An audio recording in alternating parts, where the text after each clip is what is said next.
Good morning, students. Yeah, please start your video so that I can see how many of you have joined. Yes, people, turn your videos on. Be quick.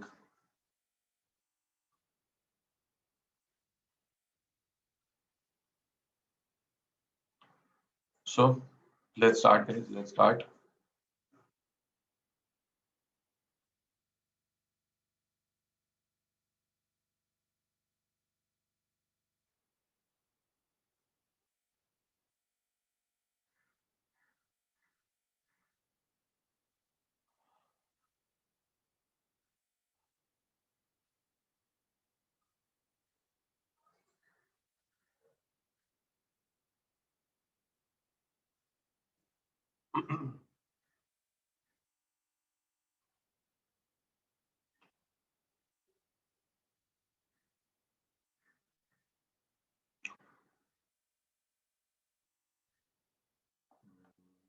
This will tell us exactly questions that we're done with. Like no marking. Acha, this is homework. Okay. Uh, Last we calculated what, guys? 9, 12.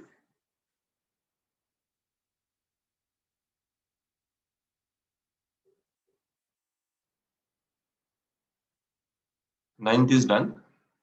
Yeah. Okay. Okay. Okay. Okay. So we will have to first talk about Graham and Dodd. So we'll do that. See, when I'll open this file, you will see the chart, correct? See, Graham and Dodd, also known as what? Traditional model, correct? This is what we discussed. So we are left with Graham and Dodd, and we are left with Lindner. These two people we are left with. So let's talk about first Graham and Dodd.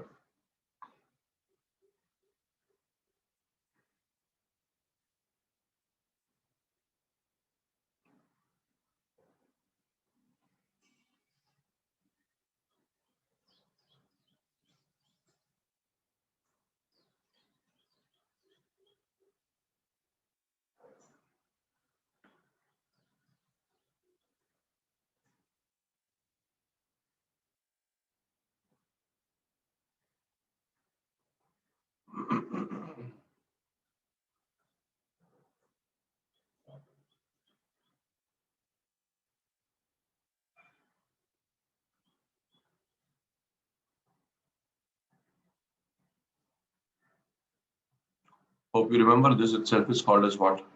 Traditional approach, right? Okay.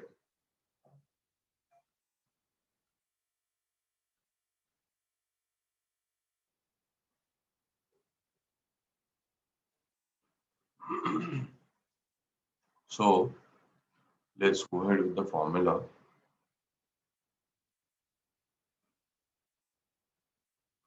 E is equal to T plus E upon 3 into M.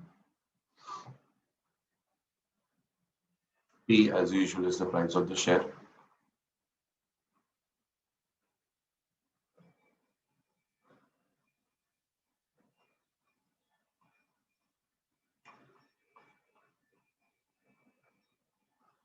T is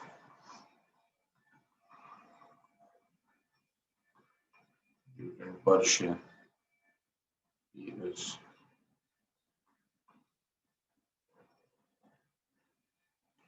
earning per share. M is multiplied. Now, see, multiplier will be given in the question. That multiplier is going to be 2, multiplier is going to be 3. You have to fill up and get the value of the price.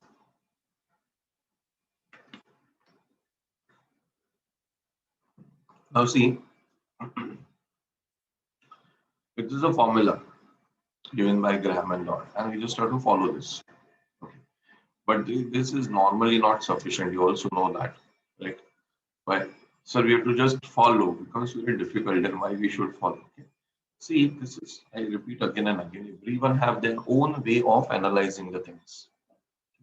So Graham and Dodd also have analyzed the relationship between dividend, the relationship between earning, and found out this way of estimating the price of the share. Okay, so how it works? So let's take some simple example. Okay.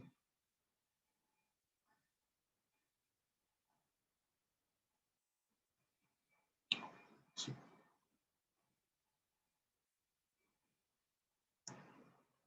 this formula is based on industry specific observations. Just a minute.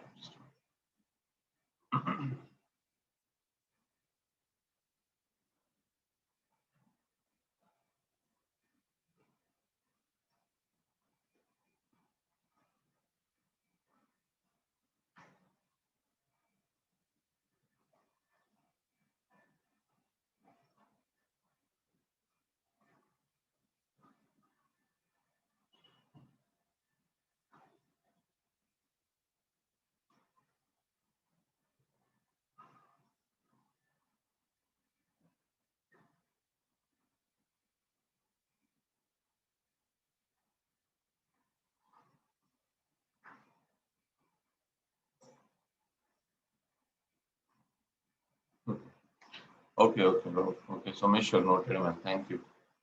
Yeah. Let's focus on this. This formula is based on industry specific observations. Okay.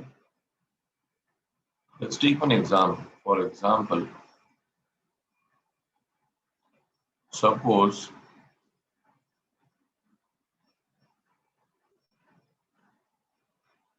following observations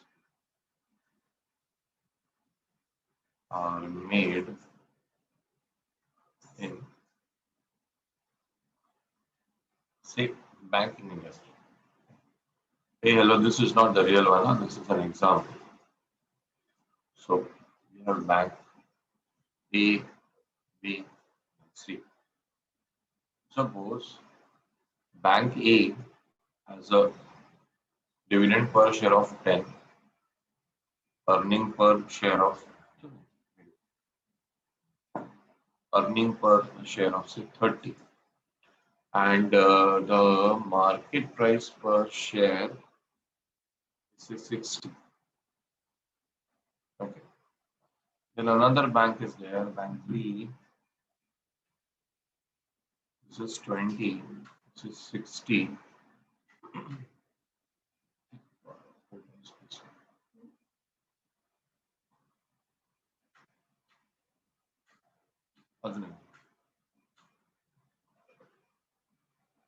This is 20. This is 60. And let's say this is 120. Another bank is there.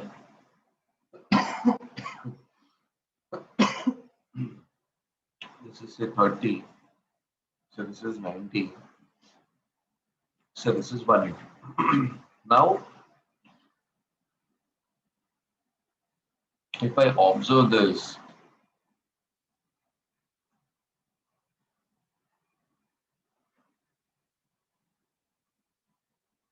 we come to know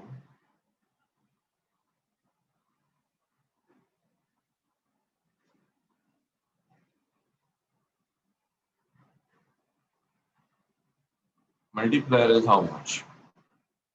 Multiplier is 3. Correct?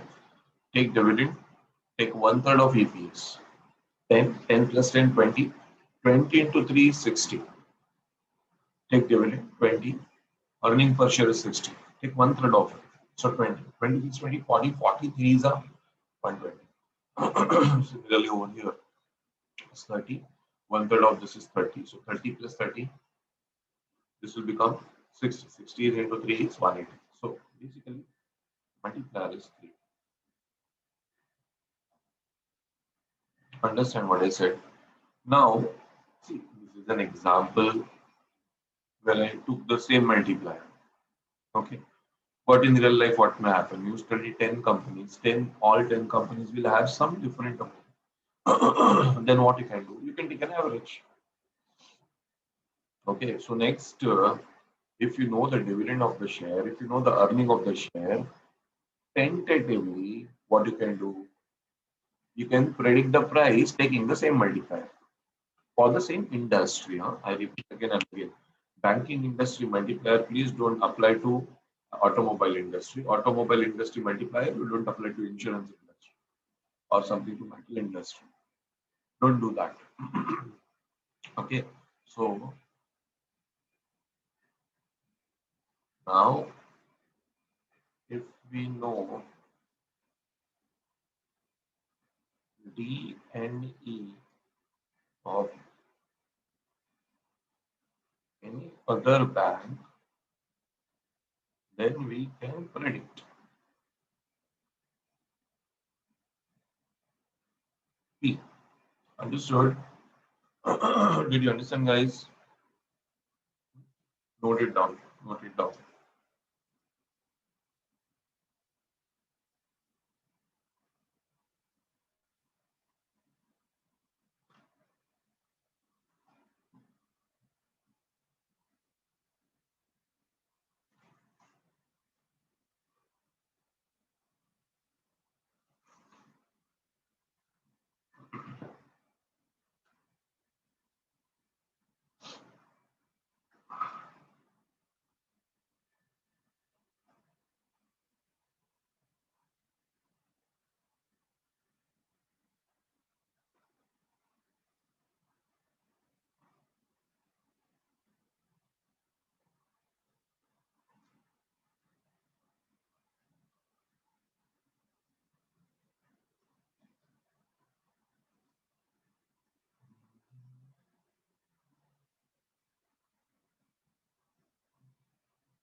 Shall we start? Huh? Good. Those who are done can read question number 10. It's a matter of 2 minutes. You can solve it.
Okay.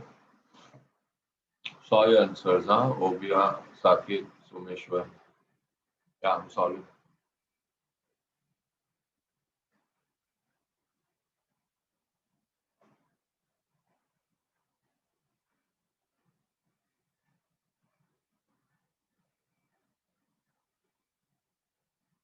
Sushma, take 1 paisa from me, huh? Round it off.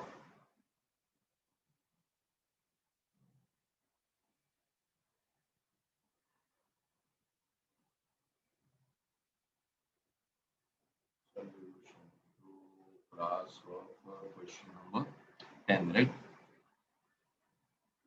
Chal re baba.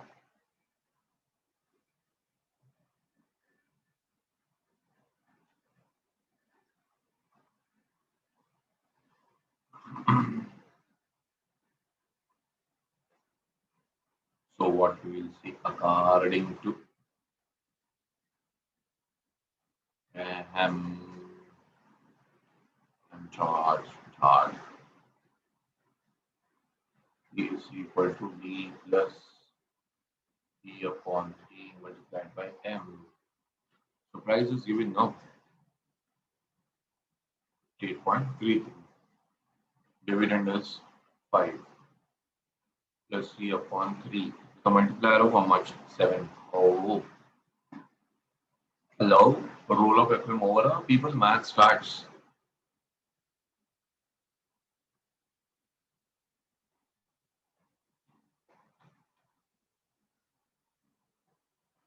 Just substitution of values and getting that balancing figure.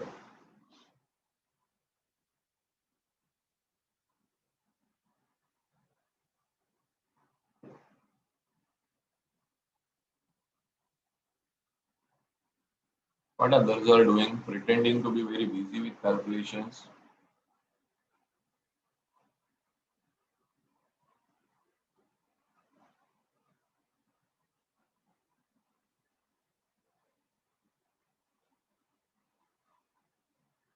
Seriously, man, Rishabh.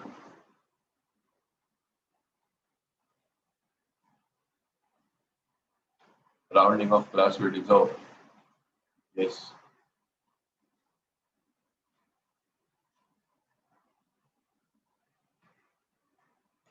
Solve this, people, solve this. Good, thank you. Majority of you have given correct answer. So now we will know that we are in the majority or not. Okay, I will solve this. See, you can take this 7 directly over here. 8.33 divided by 7. Why? It is outside the bracket. You can do that. Equal to 5 plus p upon 3. Now, what you can do is you can say 58.33 upon 7 minus 5 is equal to e upon 3. So, 58.33 divided by 7. Whatever comes minus 5, whatever comes. Okay. So it is. I was writing over here, right? And then whatever comes, no, that whatever comes you multiply by 3. To 3 I do. I get 9.998. So round it off, guys. E is equal to 10. Those who have written E is equal to 9.1, they should be until death.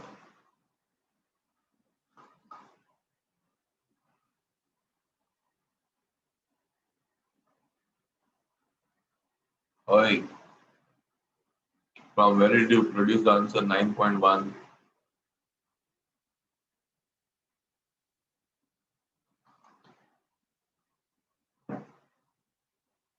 Sanya, good morning. Where are you? Get up, get up. Rishabh, Pakka, one rounding of class to you.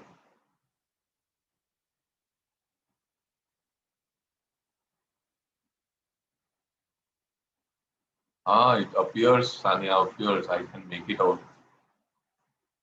Get up, dear, please. Okay, fine, chalo, people. Let's come to next question number 11.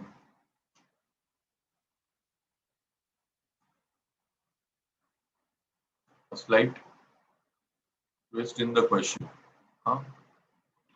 See, let's solve that. Solution to last question 11. Okay, I will like that you attempt it at least. Okay. Oh yeah. Wait.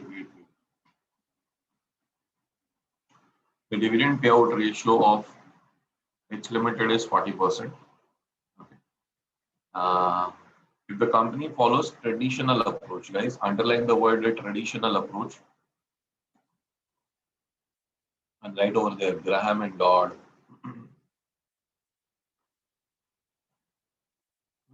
If the company follows what traditional approach to dividend policy with a multiplier of 9, what will be the pay ratio?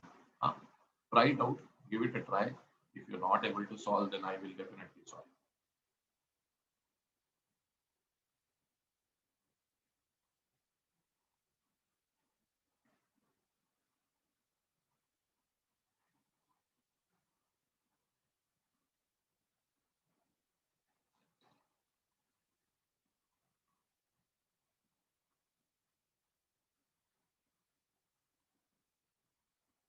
Okay, good. I got your answer, Ovia. Ovia had answered me much before I could read your question. Sahil also correct answer. Ovia, obviously your answer is right.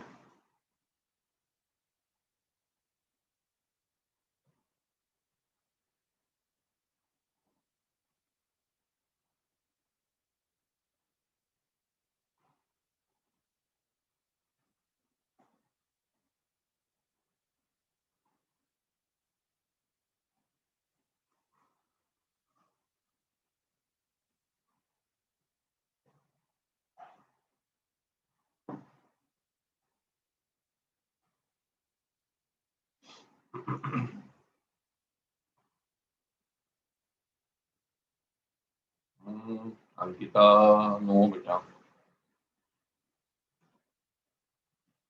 Not correct. Maths has created some problem.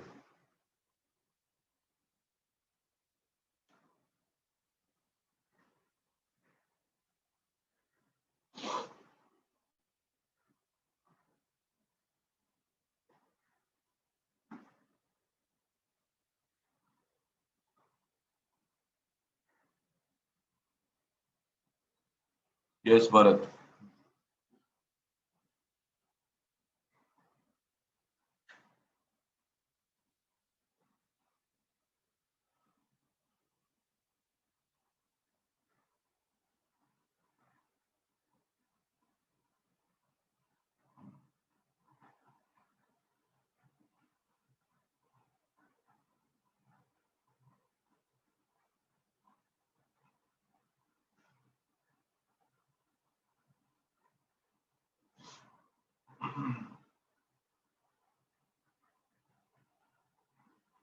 Mm, Error. Shri.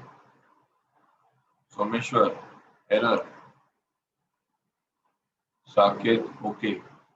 Rahul. Not okay. Hariharan. Okay.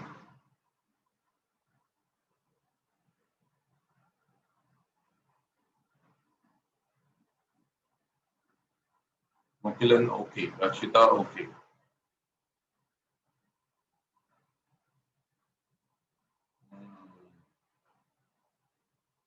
Preeti. Why calculate MTS? Directly give me the P answer. Sabari, if it is your P answer, then it is wrong. Someshwar. Now okay.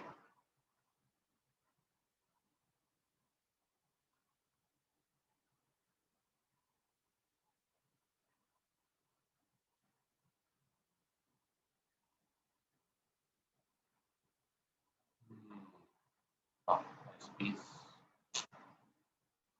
Okay. Let me write over here.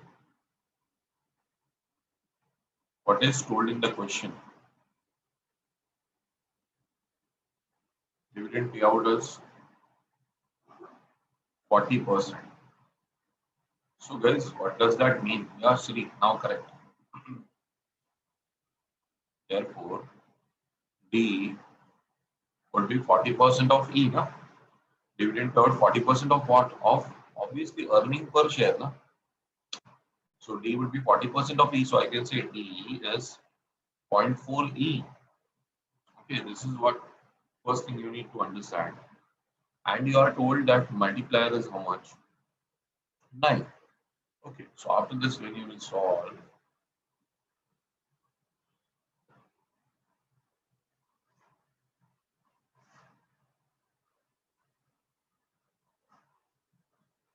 according to Graham and Dodd, that is.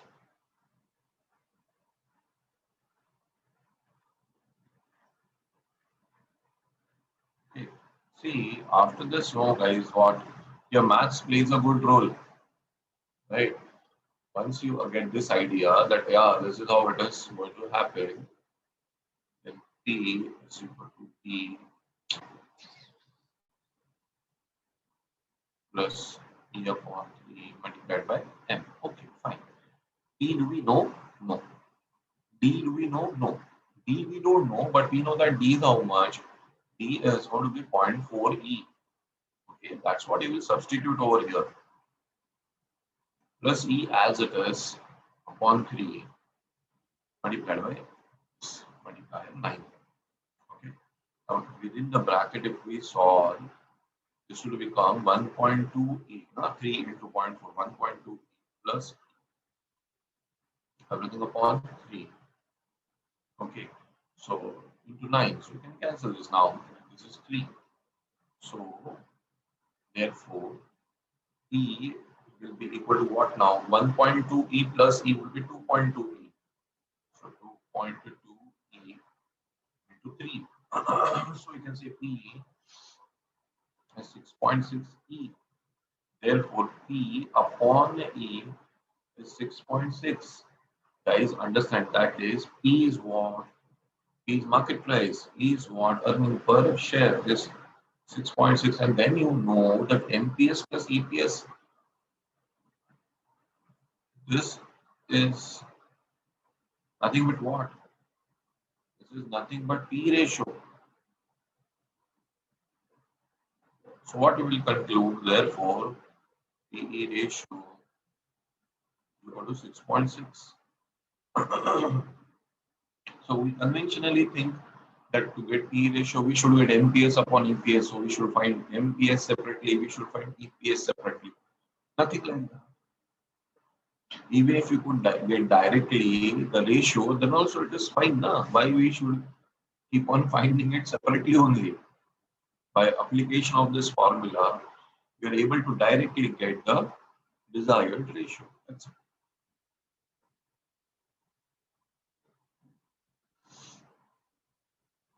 Okay, I'll go ahead.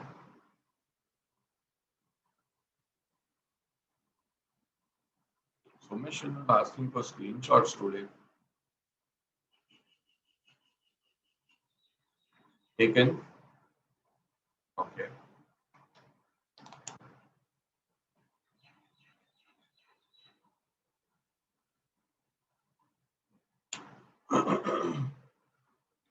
So let's go to the next one.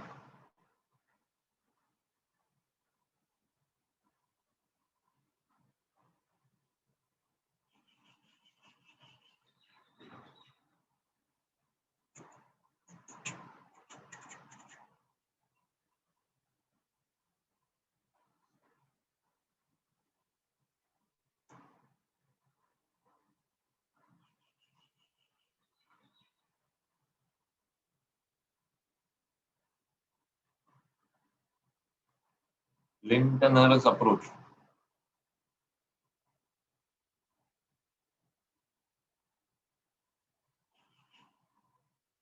Hello friends. What is the name? Lintoner. Okay. Ah.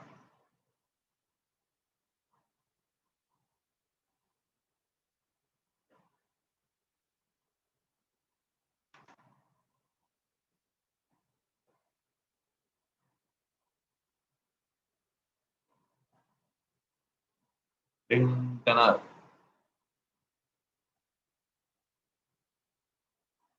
Lintoner model. Fine. That this part model I will teach you, but he is also John Lintner. I think John and James like do a lot of studies. Huh? If you wish to excel, if you wish to excel in your academic career, I think you should change your name to John or James. All All theories, all models are like only John and James. Huh? So point to tell you is that the name is not Linter, it's Lintner.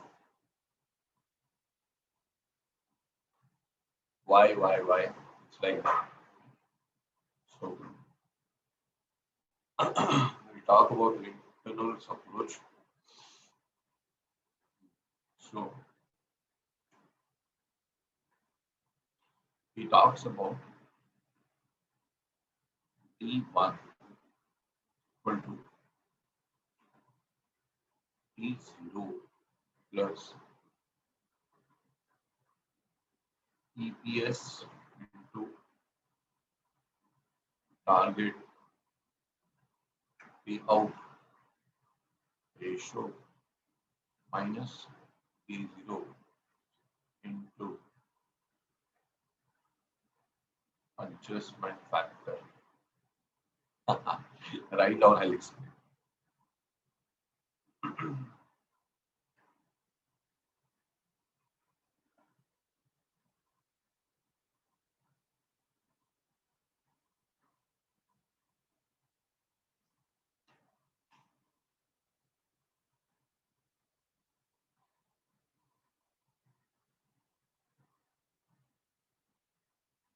See, what you need to understand over here.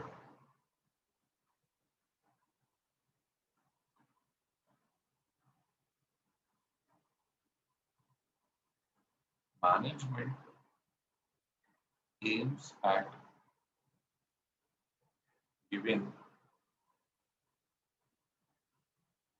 certain dividend over the period of time. But sometimes, due to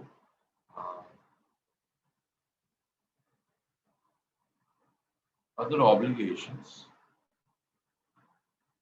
has to reduce the dividend. Let me put one scenario in front of you. Let me put one scenario in front of you. What this whole formula is all about.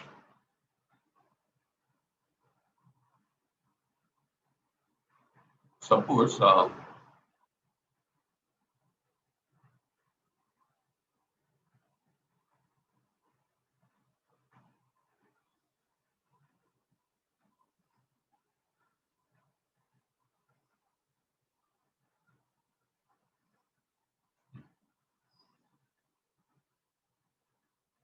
wait, actually, yes, we are talking about the same thing. Suppose D0 is the company declared past year, say 10. Okay. EPS is say 20. So, and the target payout ratio is say 80%. Okay. Target payout ratio, company plans to give away how much? 80%. Then what should happen, guys? Then D1 should be how much? 20 into 80%. That is how much? 16. Hello, fellows. You understand what I'm saying? Huh? Company has a target in the mind that 80% should be given up. So earning is 20, na? 80% of that would come to how much? 60. Yeah, correct. 60. So how much is a rise? Effectively, how much is a rise? You tell me. Therefore, increase in dividend. So how I would get this increase in dividend? I will take EPS into target payout minus D0. Correct? That is how the formula gets derived, people. So EPS into target payout ratio we got 16. 16 minus 10. So how much is the increase in dividend? 6 rupees.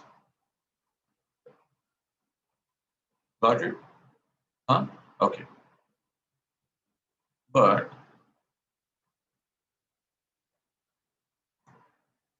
management needs more funds for expansion. Let's say current scenario uh, like current scenario is what? Pandemic scenario. Company makes a profit, but management feels, see, we're not sure about what will happen in the next financial year. Company has money. Company has money. Company has made a profit, but it is not sure about next scenario. Okay, I have written expansion over here, but even this is a possibility that next financial year we don't know what will happen. So what to do? Give away all 80%? Not a good idea, guys. This is a time to save your money. Spend less. Spend what is minimum required. Afloat, staying afloat is more important, right? Spend nothing on comforts and luxuries, right? This is what is general. I'm saying, suppose someone of you is earning a crore rupees every day, so it's no problem. You can even throw party at us every day, no problem. We will come all the way. And if you're earning crore of rupees a day, it's okay. Now you can book our flight tickets also. It's absolutely fine. So for all these reasons, okay, so management needs funds for expansion. So it adjusts the increase in dividend, say by 15%. Therefore, adjustment factor 50%. So how much would be therefore actual increase in dividend would be how much? Actual increase in dividend would be 6 into 50%. That is how much? 3. Therefore, D1 will be how much? D0 plus 3.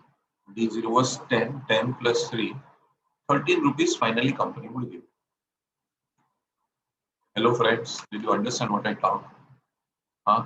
See, I'll show this whole thing. See, that is how this formula is derived at. Huh? See, I can always tell you, I erase all this red written stuff. I can tell you, see, don't ask me, ask Linton by heart this formula. But then there is some sort of explanation required, guys. You just can't say by heart this formula. What is this all? Now you hopefully understand. Okay, it is D0 plus some addition. How is that addition taking place? EPS into target payout ratio is what company plans to pay. Minus D0 is the rise in the dividend. And sometimes company is not able to give the rise. Okay, here we have written the reason for expansion. But as I told you, they may conserve money for future also. I think currently there is something happening in reality. Okay, many of us, even at house also, we follow the same thing. In that it is good to retain money. It is good to retain money, right? Okay. So then increase in dividend would be 6. But management thinks that let's not give away so much. We will manage it in the future. We'll adjust it in the future. Right now, only give 50% rise of this. So that will come to 3. And then, so D1 would be 13. Did you guys understand this? Have you noted down? If you're not yet, please note it down. If you're not yet, please note it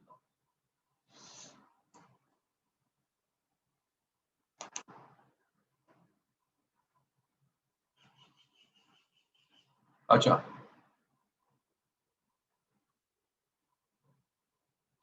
Completed. Wow.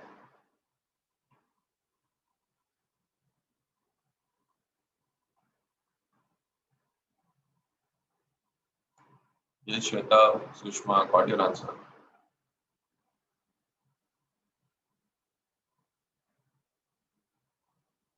Those who are done can go to question number 12. Absolutely.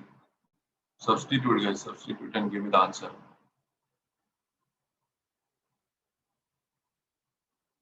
Yes, Man, Lokeshwaran, Bhuvya. Good, good, good. Sushma, Shweta, Bharat. Two digits race, Anya, two digits after decimal.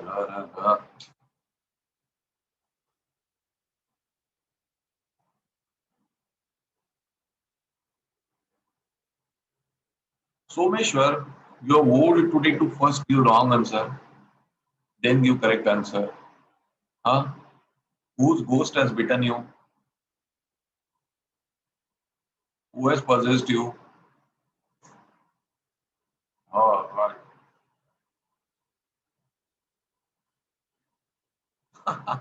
What are they saying, Mike?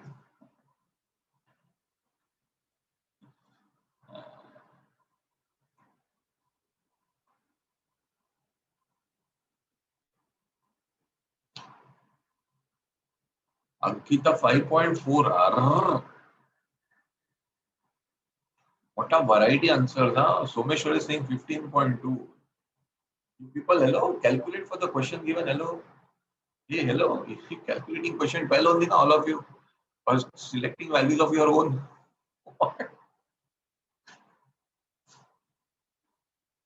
I'm thankful to God that maths is not there in Inter. Okay, maths stats is there only up to foundation level.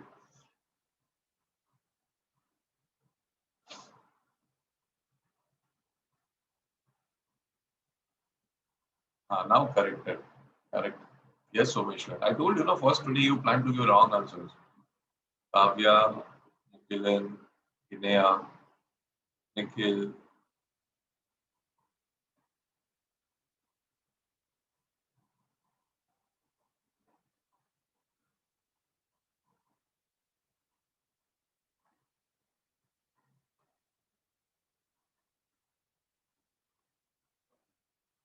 Yeah, everybody is giving me correct answer. There is no need to round it off to 11 rupees. Keep it 10.79. In the process, I told you the correct answer. 10.79 is what you should get, people. If you're not got, please post 10.79 as answer to me.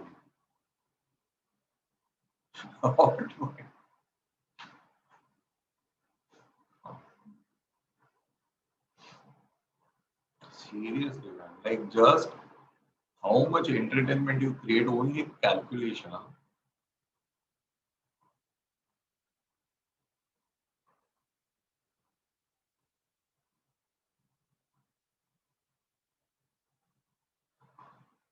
Solution to last one question number 12.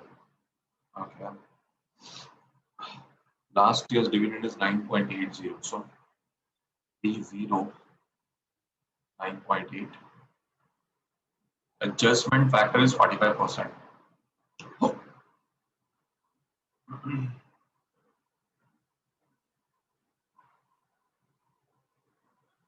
0.45.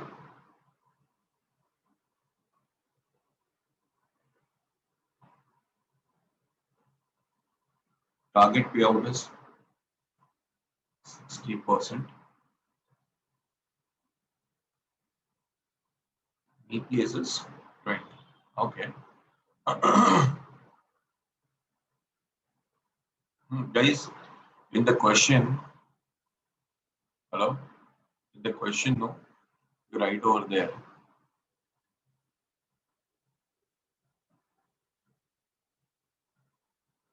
Adjustment factor, speed of adjustment, right over there, na, please.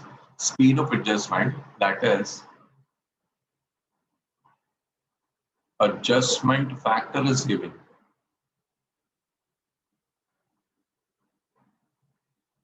Okay, it indicates Lintner model.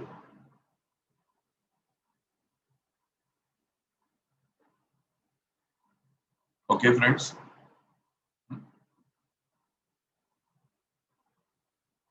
So,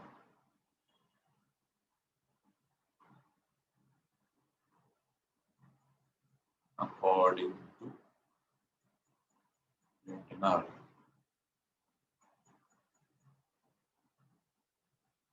B1 is equal to B0 plus EPS into target payout ratio minus D0 into just 1. Okay, D0 is 9.8, EPS is 20 into zero point 0.6 on 60% minus 9.8 into 0.45. So 20 into 0.6 will be 12. 12 minus 9.8, 2.2, 2.2 into 0.45. Whatever came, so final answer is 10.79 rupees per share.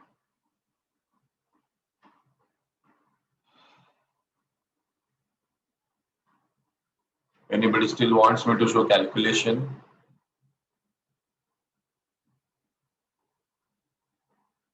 Okay, so we will quickly go through the homework section, guys. This is my question today.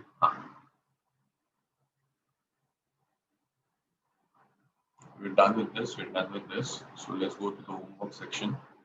Pretty easy. See, Goldilocks started a year back with equity capital of 40 lakh. Details are like earnings of the company. So you take this as NP, 80. PE ratio is given. Dividend paid is given. So guys, compare this and you get what? Dividend payout ratio. Number of shares are given to you. Right? Hello. They are pretty smart. Here the equity capital is 40 lakh and the number of shares are given. Find the current market price of the share using what? Walters model. Okay. For find whether company's dividend payout ratio is optimal, use Walters formula. I think this is pretty easy, very straightforward. Hey, hello, guys, you remember? You're nodding your heads. You remember Walters formula? Huh? I forgotten. Forgotten. Good, very good, Ashraya. Always do like that. Okay, after every lecture, no, whatever you've written, no, pour water on it and just make sure that the ink is moist.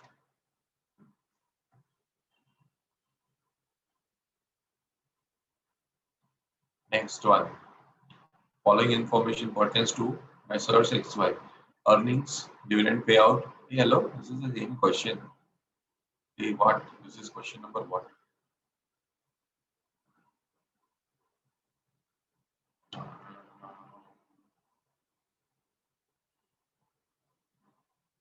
Ah, same question.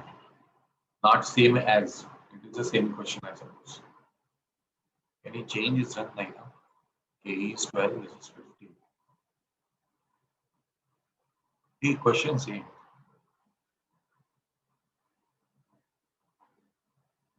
Last one, question number 3. Question 4.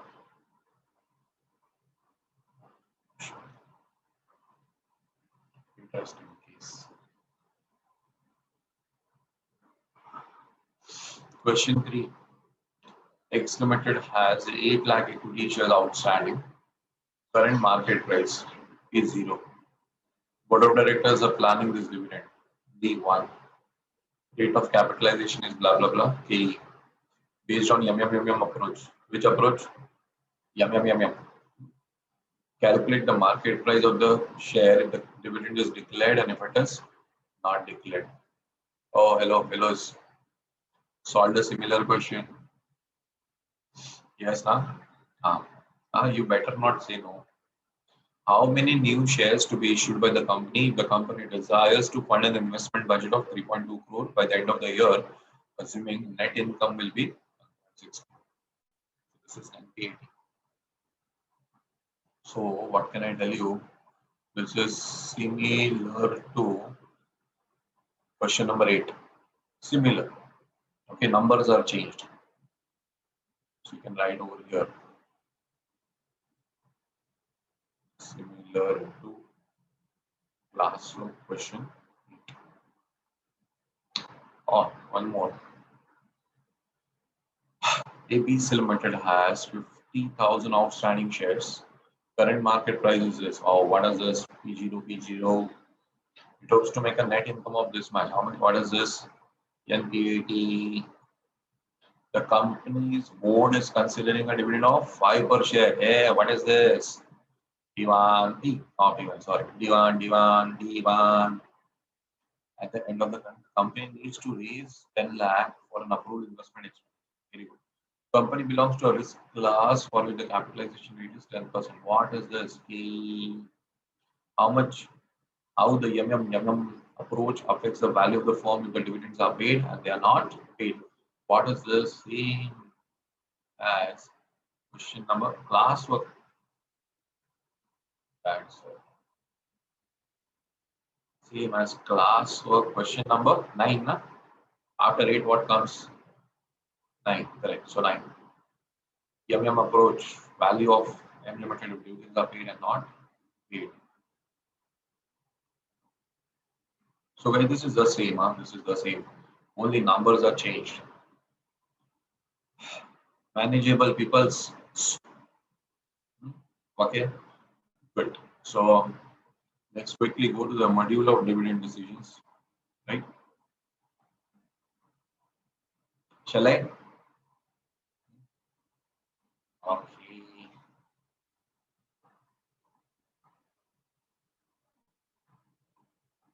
Harry, how much will you discuss, man? Somesh sir, why there is no questions to be discussed in the class? Harry, homework I discussed in the class, Nori. Chapter is easy. You have to remember the formula. You know, your recovery system should work well. That's the only requirement. Means what? When you sit in the exam and you enter a command in your mind, okay, Graham and Dodd, and the formula comes D is equal to E plus D upon or something else only. If there's a short circuit in recovery, you are gone. Otherwise, what is the problem with this? It's very easy, I suppose. Right? So, retention, very important. Not retention. Retention ratio in your mind. Retention ratio, people are saying, sir, 1 minus dividend payout. Are not that. How much you retain over here?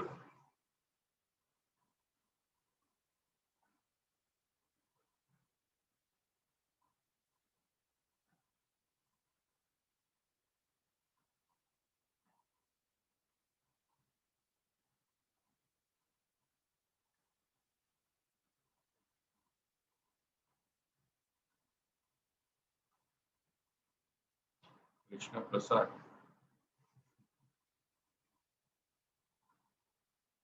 People. Let's just go through this dividend decision.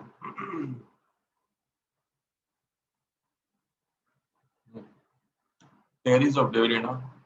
This I've already discussed with you.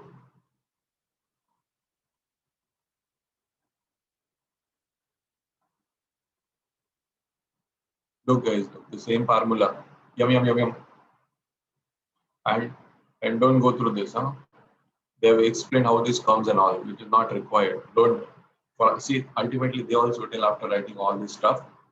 For understanding purpose, this is the formula. Okay? And I think I have simply explained you P1 what comes at the end of the year, D1 what comes at the end of the year. You discount it by the K, that becomes your P0. That's it. So don't fall in all this trap.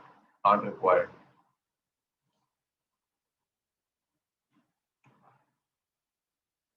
Illustration 1 we are done. It's in our class of question.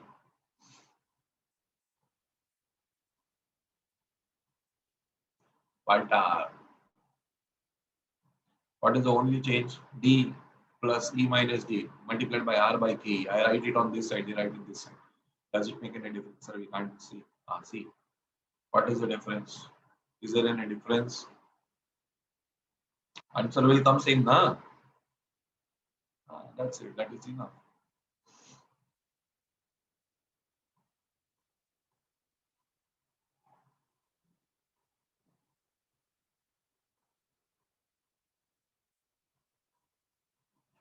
This question also is a classwork question. Garden uncle.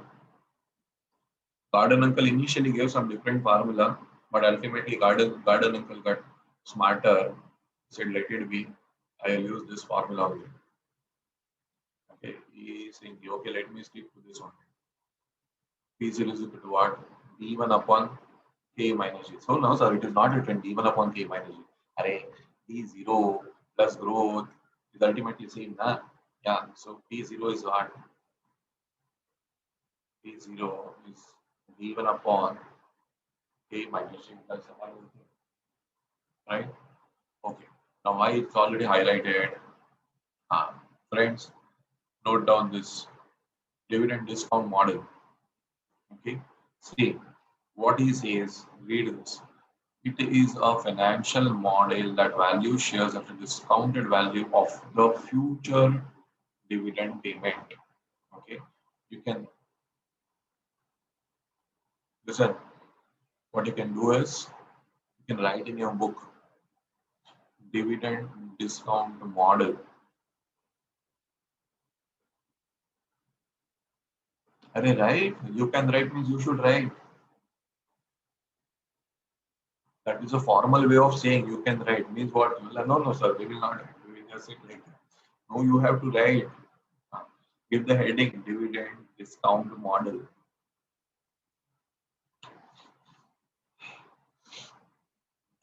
Wrote it?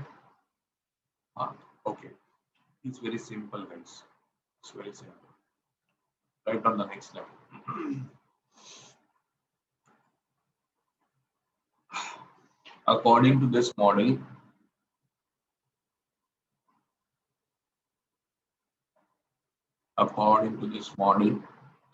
current current price of the share,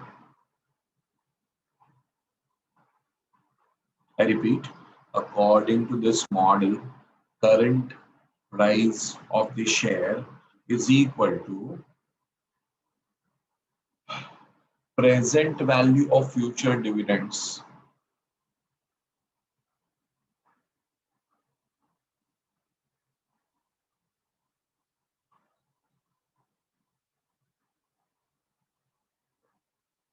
present value of future dividends plus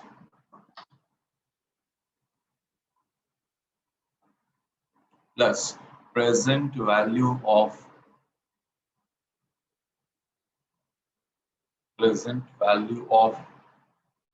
share after the given number of years. I'm not making it right n. I'm saying after the given number of years.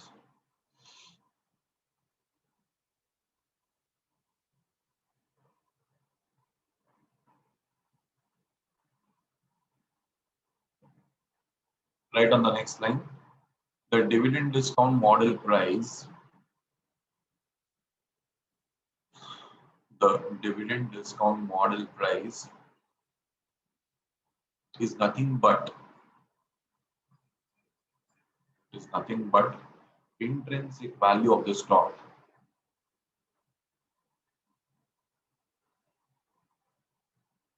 Is nothing but intrinsic value of the stock. Okay. So this is a name given to it, dividend discount model, whatever price it gives, no, that is also known as what? Intrinsic value. Okay, according to this model. Now, as you now see, people look at this formula. See, keep peace in your mind, and now you understand this formula. What is this? Whatever orally I gave, intrinsic means it's the value, internal value of the share. What intrinsic people ask meaning? Hello, oh Mona, oh Bacha. Intrinsic value means the value internal to it. It's a name. It's a name, I understand, but still, if you want, like, sir, what is intrinsic? So intrinsic is the value internal to it, within, inside, like what are your values internal to you? Intrinsic value. So valuation of the share, that it's called as intrinsic value, what it contains. Inside the share, what is there? That all taken up together is called as what? It's intrinsic value.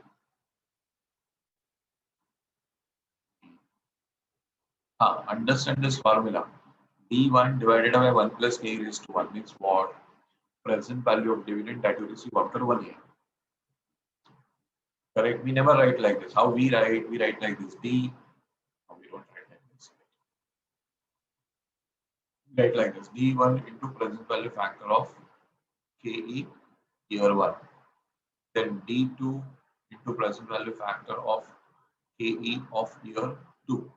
D3 into present value factor of KE of year 3. Understood now? That's what they present like this. And then last what they write redemption value in the nth year. So as I told you, redemption value, the value of the share that will come after nth year. So that question will tell you 4 year, 5 year, whatever. Understood? So what we do horizontally now, sorry, what we do vertically now, they do always write it horizontally. And then that whole thing, no, it gives us a very uncomfortable feeling. D1 upon 1 plus k raised to 1 plus D2 upon 1 plus k raised to 2. God, what is happening?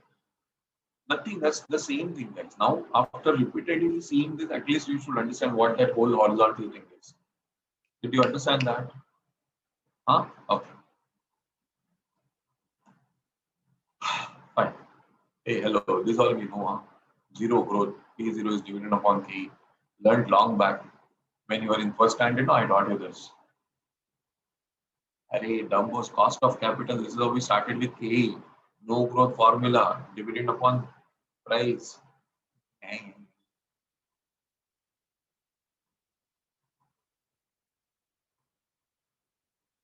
I think this also we done. Yeah, growth. In the rises to 8%, falls to 3%.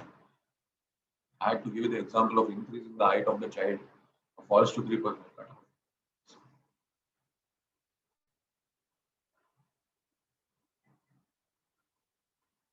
Dot uncle, Graham and dot uncle. This question also we did just now.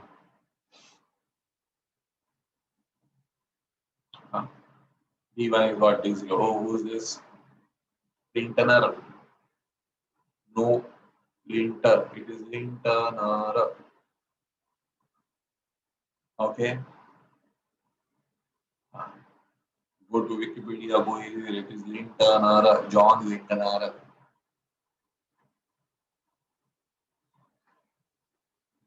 This is what we've done.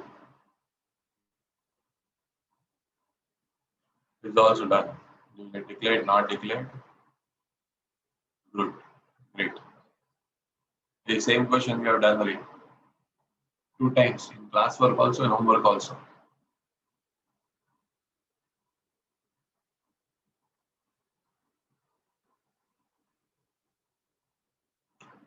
Now, oh, somebody. See. Now, compute P ratio.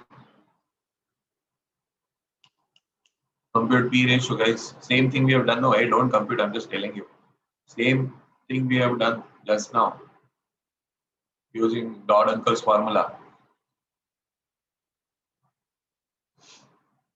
Yeah, ma'am. So this is classwork question number 4.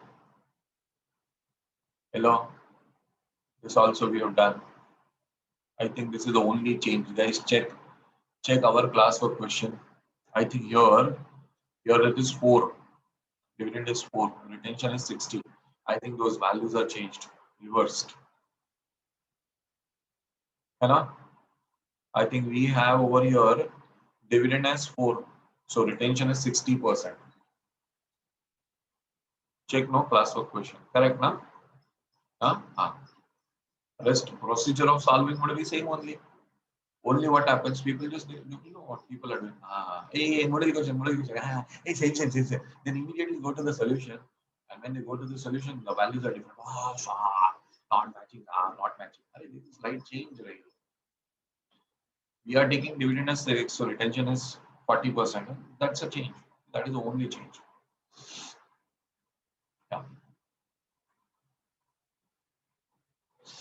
Yeah, this question also you can tackle. Okay, calculate the price using Gordon's model with the dividend payout ratios. Okay, fine. This is very important. Question number 6. Hello. This is about a dividend discount model, intrinsic value. See, ANR Limited is a large cap multinational company listed in BSE in India with a face value of 100 per share. The company is expected to grow at 15% per annum for next 4 years. Oh, see. And then 5% for an indefinite period. People, see, the moment I read this, my inner sense gets activated that, okay, when I have a constant growth, huh? When I have a constant growth, then only what can happen? I can apply. See, this is very important to understand. Constant growth after 4 years. First 4 years, you're going to grow at 15% per annum. Right? First 4 years, growth would be how much? 15% per annum. Then it would be a constant growth of 5% per annum. And see, when can I apply? When can I apply Gordon's formula? When the growth is constant. Okay? Ah, company paid a lot of marking already happened. Company paid, you understand, 120 as a dividend per share in the financial year. So this is D0, already paid. The shares of the company traded at an average price of 3122 on the last day. So this is the existing price. Find out intrinsic value. Okay, intrinsic value Gordon formula. I said dividend discount model. Okay, where the share and state whether the shares are overpriced or underpriced. So what is a simple understanding, guys? What will be the price of the share? It's going to be constant from fourth year onwards. Growth is going to be constant for fourth year onwards. So what should be the value of the share is equal to present value. Listen to me. Present value of dividend received in year 1, year 2, year 3, year 4 plus value of the share at the end of fourth year. Present value, but obviously we have to discount it by K. Okay. Did you understand what I said? After that, then it is very easy. Only thing is that there are some presentation issues. Okay, shareholders are expecting 20%, so that is key. See, first of all, here there is some problem in the problem. Yeah. This is now hopefully you will understand what is this. Now you know it is d1 upon 1 plus k raised to 1, d2 upon 1 plus k raised to 2, d3 upon so, d4 upon so, and then price of the share at the end of the fourth year. Correct? You know, fifth year onwards, what is the growth rate? 5%. 5%. So when I am predicting price of the share at the end of fourth year, future growth would be 5%. The whole issue is over here. What they have done, see, they have taken it 15% only, which is the problem in the problem. You agree with what I'm talking? Right now, see, this is where you may find a problem. So how this should happen? See, I'll present this to you the way we discuss, always the way we discuss.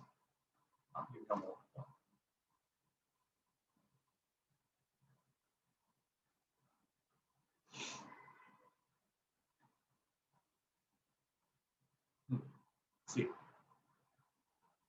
this is opened in GPG form. Okay, fine.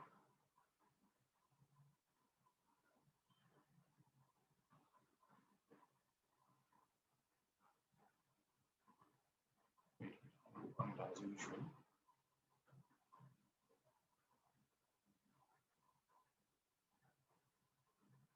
Open here also.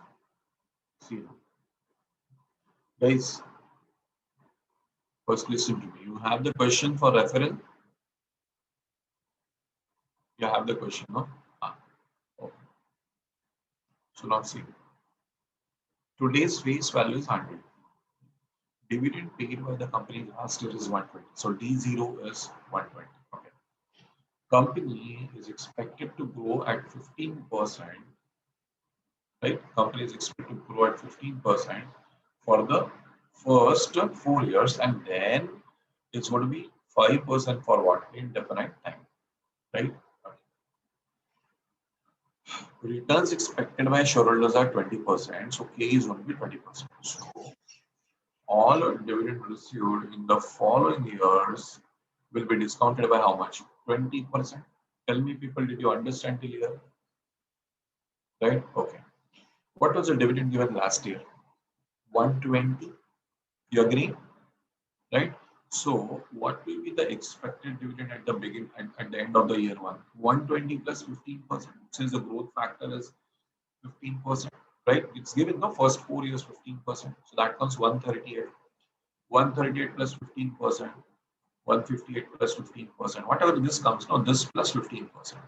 And all this discounted by present value factors at 20%. So whatever dividends, whatever dividends I'm receiving in year one, year two, year three, year four, all these are discounted, okay, and I get their present values this much, 431.932. It is a present value of dividends that will come to me after how many years?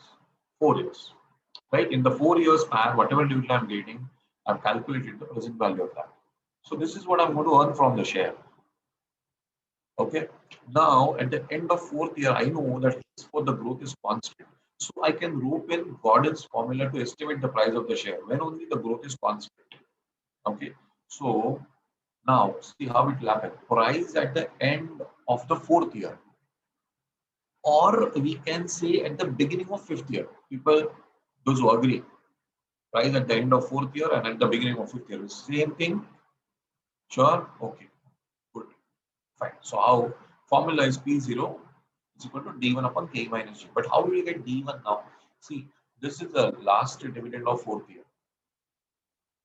Right? Right? So now next dividend I'll get at the end of the fifth year, but it should be added by 15% or it should be added by 5%. 5%, and their module is added it by 15% even in the last year. Getting me? Hello, people. So, yes, Sushma. So now see this 209.89 here, D0. Okay, plus the growth of 5%. So it is 220.30. People, first you need to understand this. You need to. Why 5%? It's written in the question. There onwards, it is going to grow at 5% from fourth year onwards. Tell me, people, did you understand this now? It's a question specific data. Year one, 15%. Year two, 15%. Year three, 15%. Year four, 15%. Their question tells us that there onwards it will grow at 5% constantly, continuously. So when I'm calculating the price, estimated price at the beginning of the fifth year, I know the dividend that will come to me at the end of the fifth year won't be D0 plus 15%. It would be whatever was the last dividend plus only how much percent? 5%. Come on, tell me, people. So are we correct over here? This estimation has to happen by what percent? 5%. Yeah. How this the question tells you that next fourth year onward is going to grow constantly by 5%. How can we add 15 over there? We have to add 5% over here. So this becomes my D1 to 20.38. K is 20% and growth has to be 5%. Okay. So this comes the value 1469.2. But when? At the end of fourth year, na guys? At the end of fourth year or at the beginning of fifth year, whatever you say. So how do I get its present value? Same logic, multiply by present value factor. Same logic, multiply by what? Present value factor. So let's multiply by present value factor. So 0.482, na?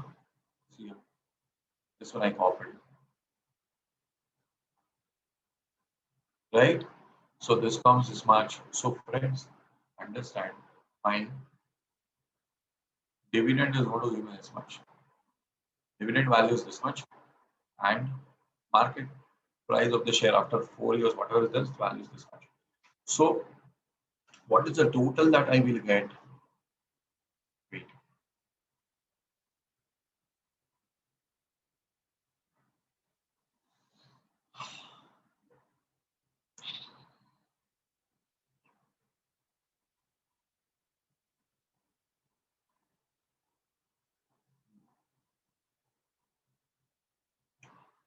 See, so what total I will get?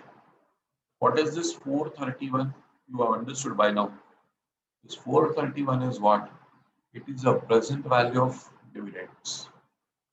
Okay, and 708.15 is what? It's a market price is present value. Right? Because the present value is whatever I'm earning in future. Its present value is 1140.09. But currently the share is already valued at 3122. So guys, is it's overvalued now. What is the point you buy it for 3122? Whatever in future you are going to receive, its present value is only how much? 1140. Okay. If I was to get this share at 500 rupees, I would have jumped on it. If I was to get this share at 500 rupees, I would have jumped on it. Ah, good, good. Whatever I'm going to receive in future, it's going to amount for 1140. And today I'm getting it for 500. Ah, opportunity, profit opportunity.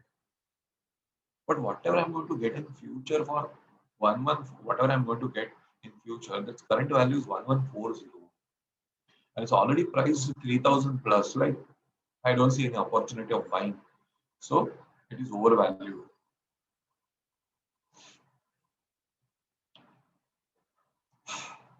What's the people understood with this presentation? Okay, so I'll just shrink it down, screenshot man, get into active mode.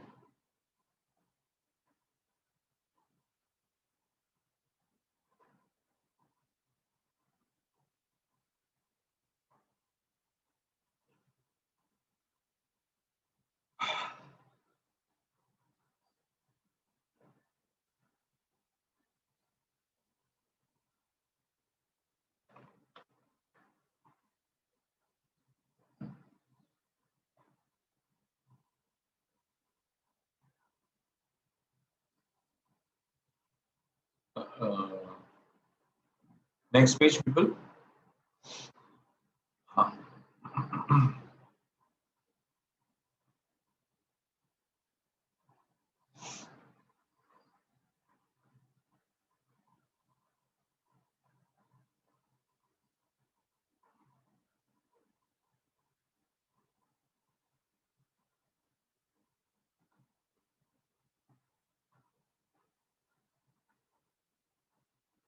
Done, huh?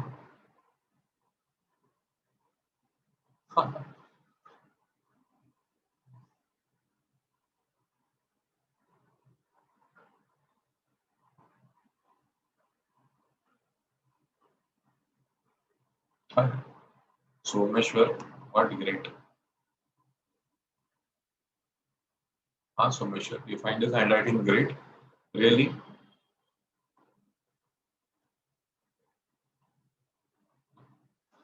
Maybe your perception.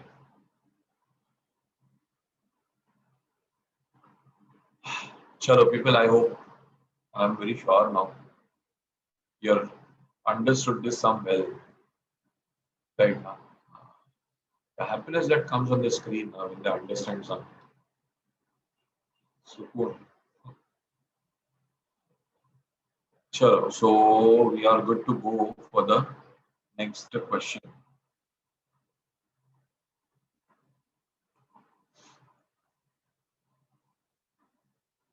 Not required now. Now this is done. So I'll remove this.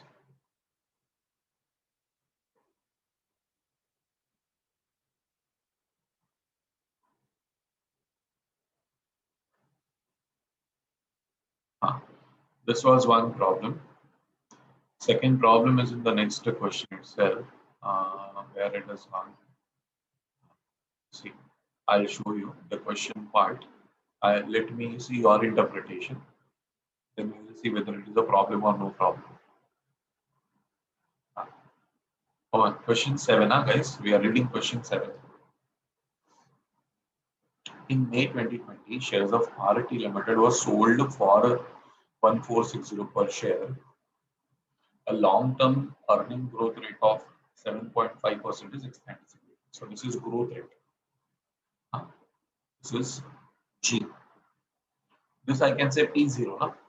Existing price. Okay, very important. RT Limited is expected to pay dividend of 20 rupees per share. That is very important. Very basic but very important. What is your interpretation for this? This is D1 or this is D0? D1, sure, everybody sure about it. Huh? When it is D1 and I'm substituting in the formula of estimating the price P0 as D1 upon K minus G. Do I need to add any growth in this? I don't think so. This is expected to, you know what happens when we read like this, see, this confidence level is there now. You know what happens? After the lectures are over, after you don't see me on day-to-day basis, and when you see the modules, the confidence gets shaken, which I don't want to happen. See, what is done over here? 21 plus 0.75. You agree with this? No, not at all. In principle, we don't agree with this. It is given clearly in the question that is the expected dividend. So directly D1 has to come how much?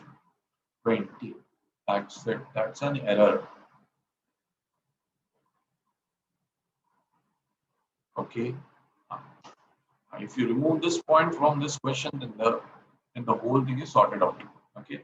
Unnecessarily they go on explaining this way, that way, this way, that way. It's not required only. When you are told, when you are told very clearly that this is D1, then everywhere, wherever you need, you directly put D1. See, guys, we have done with both type of question. If you categorically remember cost of capital, we have done both type of question where we were directly given D1. So we did not bother to change D1 even if the growth changed. See, remember these two questions. Remember this categorically two questions. Okay, question tells you that this is growth rate, calculate cost. This is growth rate, calculate cost. And what they tell you that dividend expected at the end of the year is so much. When dividend expected at the end of year is so much, you just make changes in the growth rate. That's it. And we have also done a question like this, where dividend last year paid was so much. Now the growth is this, now the growth is this, now the growth is this. Now, if you are given the value of D0, and if the growth rate changes, then what will happen? While estimating D1, automatically your growth rate will change. No? So D0 plus growth, okay, 3%, okay, I will add 3%. D0 plus growth, okay, 5%, okay, I will add 5%. Understood? Right? These are two different questions. The way they have solved is they have taken it D0 as 20. And then every time growth rate changing, they are changing their all calculations, which is not required. Am I clear to this? Let's take a quick break of 2-3 minutes and then resume back. Then we have a lot of discussions to be done yet.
Chalo people, let's resume back.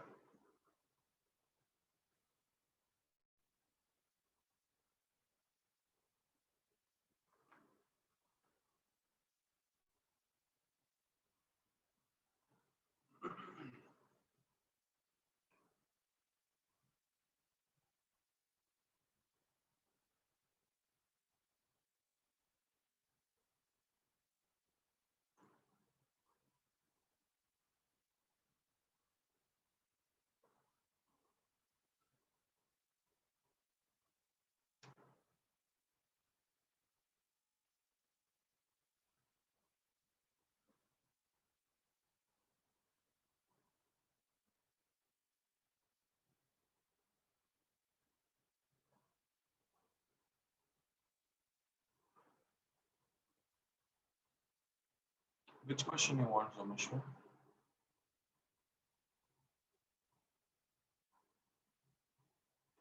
Question 7, module 1.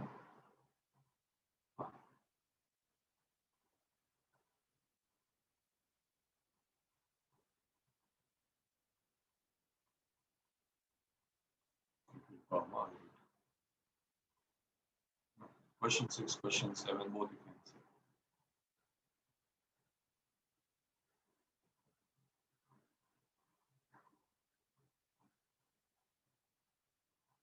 Done?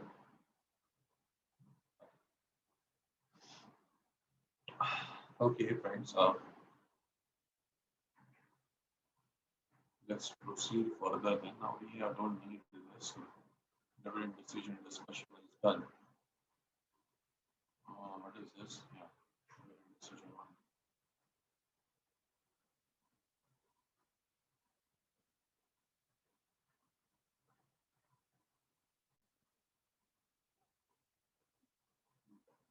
Load on the system releases.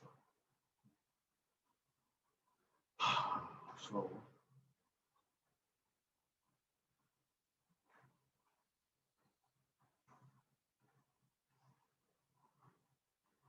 take a quick look at capital budgeting. There are very few instances of friction.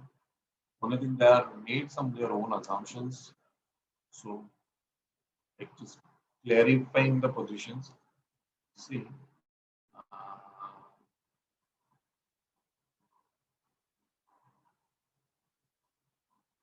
where should I show you?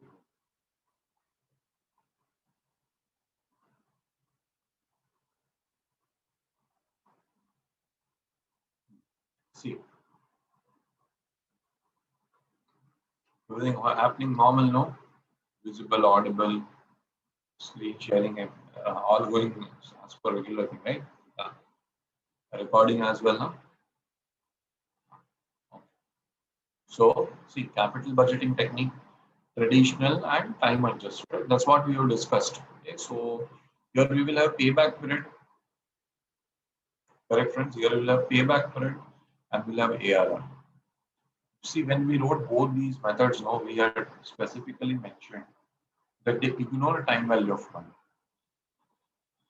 Correct? Remember that? Huh? Okay. Yeah. So going with this payback period we have done. Somewhere we must have come across the reciprocal also. Yeah, payback reciprocal also I made you right. Then the ARR. Now see various ways now. ARR upon investment at the beginning of the year, then ARR upon average investment. Whichever way, what I you remember what I told you. Either you take the original investment or the average investment, but within the given discussion, don't change it. Right? So average NP80 upon if you are taking average investment for all the questions, take average investment. If you are taking original investment, then take original investment. And what I have suggested, let's see if a question has a scrap value. If a question has a scrap value, then prefer to take average investments. Okay. Fine. After this, we shift to our discounting techniques. Net present value. See, guys, now at least you should understand how this inflows they have written. Okay, this is I have taken the trouble to explain you every time that we write it vertical to keep it simple.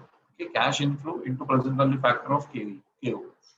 Cash inflow of year 2 into present value factor of year 2, and so on. Right?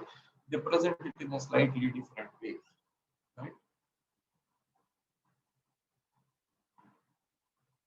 But the answers will always see now while they are solving, they are writing like this only, the vertical way. Okay, but formula always they write that way. So like you find, oh, suddenly there is a big difference. No big difference, guys. No big difference. Yeah, so here there are minimum changes, like just discussing a question or two. IRR also, people, you remember what formula, what explanation I've given you, right? Trial and error you calculate, then interpolate, that is the cross multiplication, right? These all things they represent by this formula. Huh? Lower, higher, higher, lower, difference at this, difference at this. You really need to, means, we can ignore this. We know simplest way, calculate present. Okay, fine. If the NPV is 10%, then I try by 11%, then I try by 12%, till the time I get it close to PVCO, that is NPV becomes 0. That's it. Okay, and sometimes what happens, we discount by 10% is NPV. Okay, at 10% NPV is positive. We discount by 11%, answer is still positive. Then we go for 12%, answer becomes negative. Then we know, okay, it is between 11 and 12, and then we cross multiply. Right? All that thing they have put in over here at formula. I don't think uh, this is how you should remember. Please.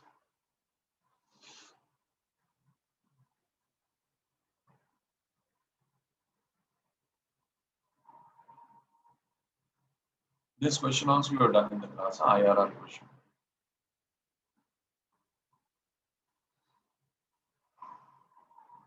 Even this question we have solved in the class. This is the classwork question we have done.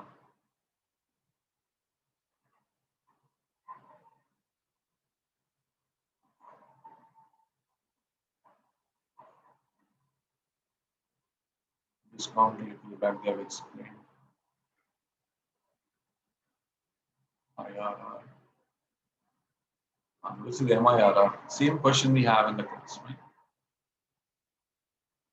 And see, they just write it 9.9%.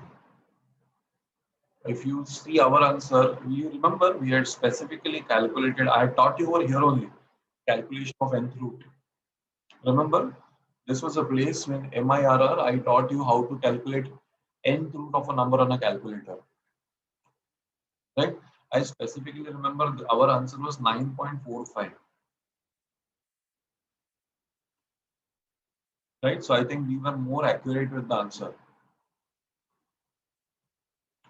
This is what directly 9%. It's not a fact.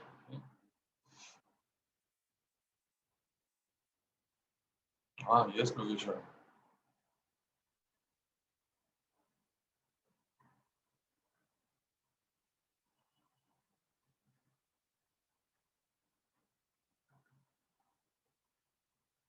You remember this time disparity part I had taught you? Equal annual criteria.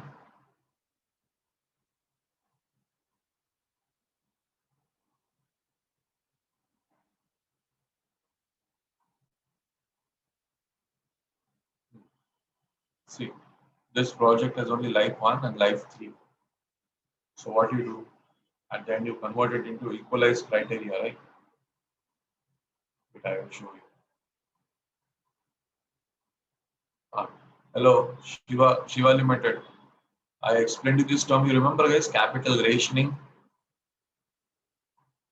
If you go through your notes right now, also you'll be able to get it. Profitability index, capital rationing, where it explained you that all projects are positive. So technically, theoretically, you can do all projects, but you don't have that kind of money. So what will you do? You will do only those projects which give the best returns. Remember, guys? Yes, multiple project.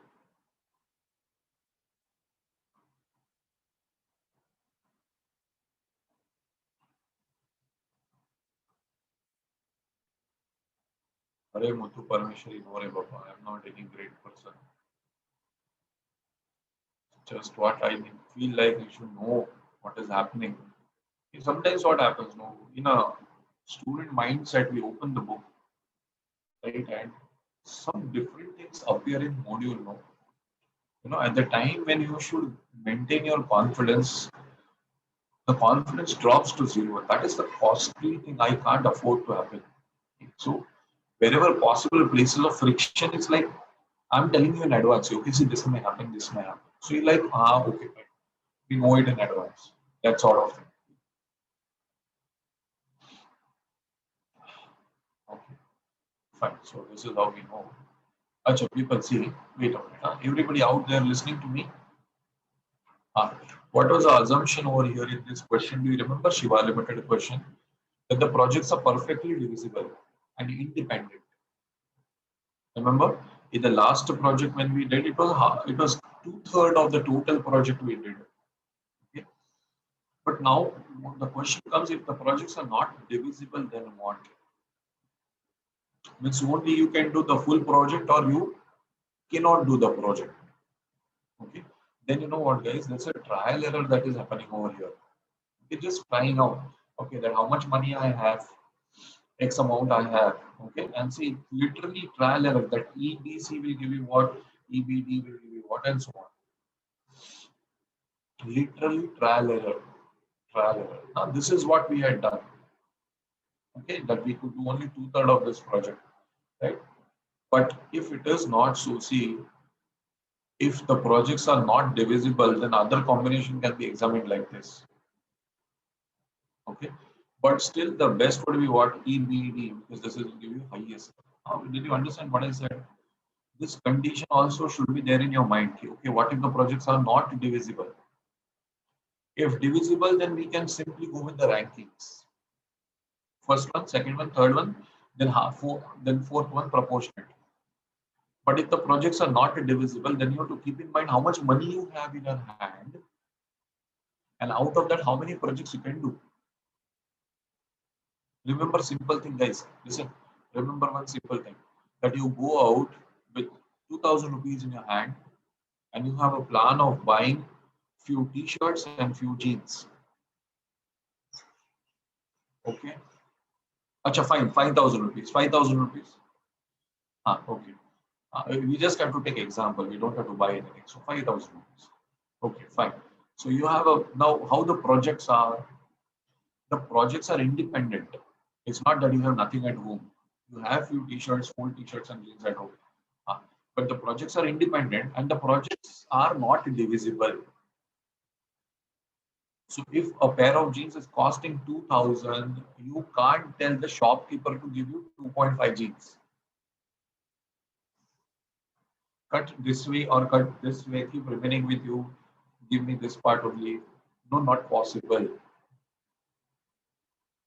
So there you have to rationalize. Okay, fine, with 5,000 rupees, 2,000 a pair, I'll buy 2 pair of jeans, and that's when I come back home. Okay, if the project also includes buying t-shirt, then probably you try to fit a t-shirt or a two in that budget. If you buy roadside, you may fit 5 also.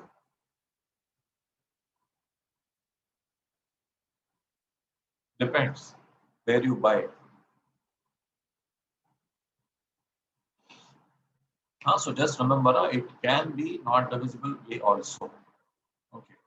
Project with unequal life. Guys, I've already taught you the equivalent annualized criteria. Right? What is that? Annualized NPV. So why didn't you teach us the replacement chain method? They solve and they tell that the replacement chain method is useless method. The method discussed above has one drawback. Okay, so the best solution is to use equalized annual criteria. Use that only. This is not required. Okay. So this part I've already taught you, equalized annual criteria, right? What you do, you get it, you get the NPV divided by present value annuity factor. Here also we have done this. Differences in the pattern of cash flows. Remember, guys, to be discussed question we had. Okay, that everything was given in the question. that NPV is also given, IRR is also given. And you were asked that why there is a contradiction, and if there is a contradiction, what to do. And then I told you if there is a contradiction, go with the project with higher NPV because IRR can change any moment. NPV, there is some buffer. Okay, NPV will get affected after some time. IRR will get immediately affected.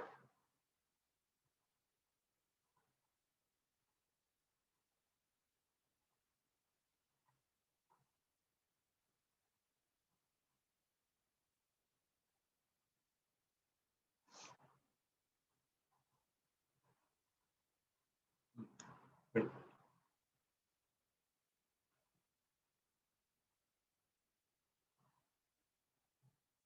see, so look at this question, guys. Look at this question. I think we had solved a similar question. Question number 9 or 10 from the classwork. 9, 10 or 12, I don't remember now. I'll open the file, get it immediately.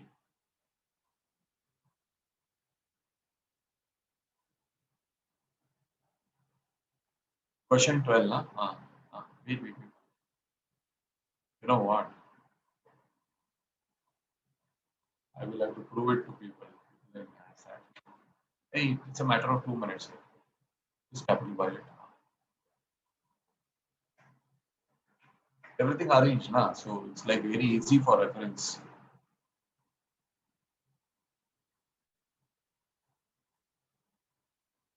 Hmm. See this. See this question 12. Okay?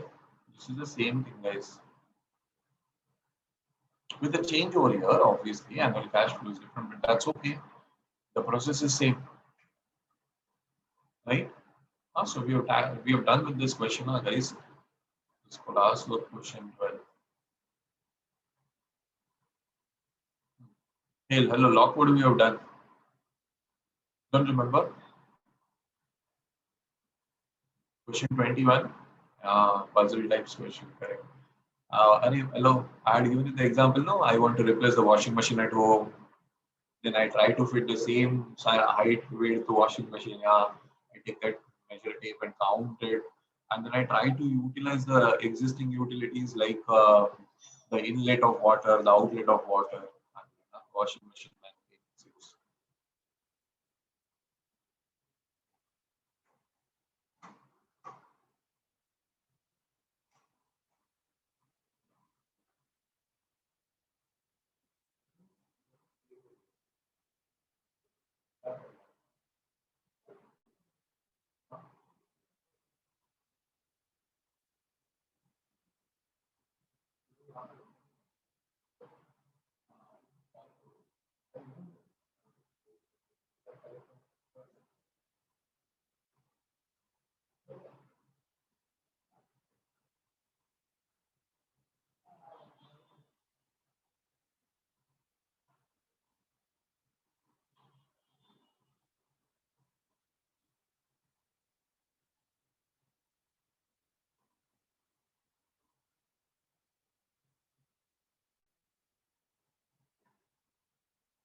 Okay, people.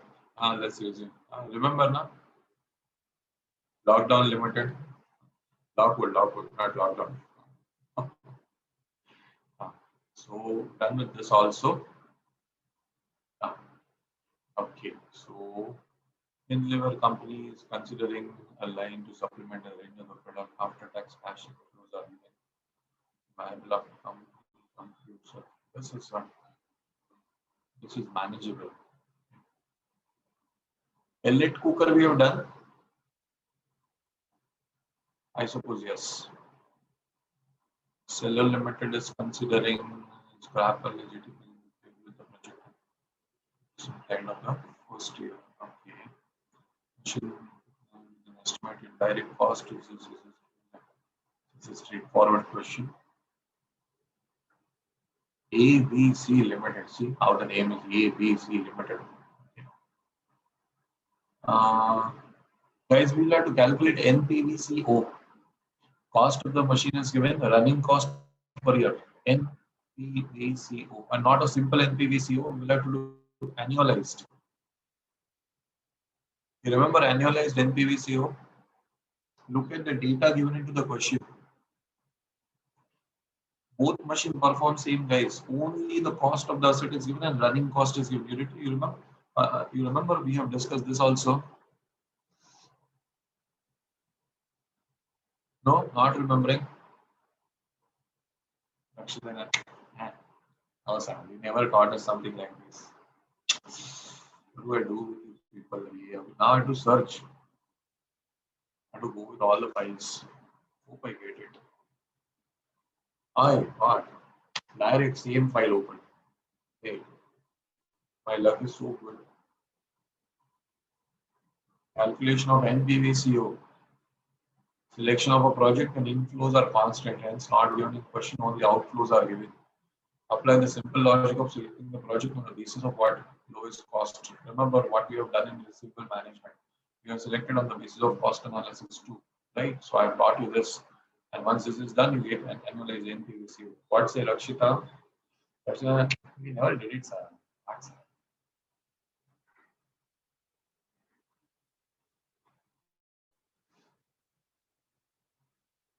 Now remember this.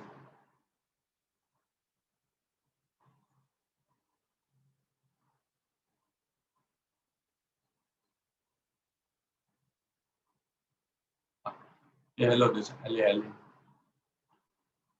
LA we have done. We have not done LA, but we have done a similar question. Name of our question was little different, guys.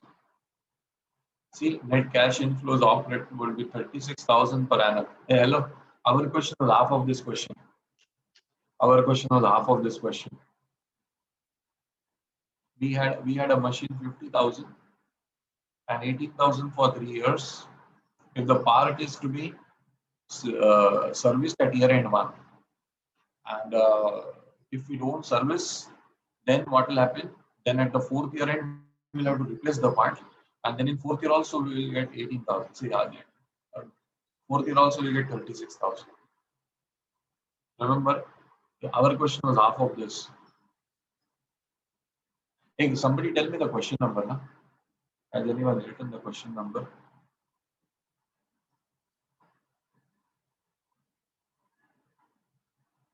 $22, Someshwar. No, not this one. No, it's not 22. Wait, I will have to show that also. People are like, that object. What file I opened?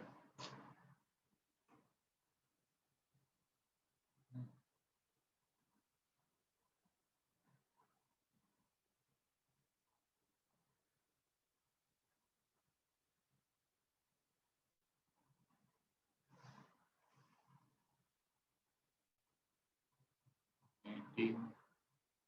Ah, 19, no? Correct, na? Yeah, it's 19. Correct. Okay.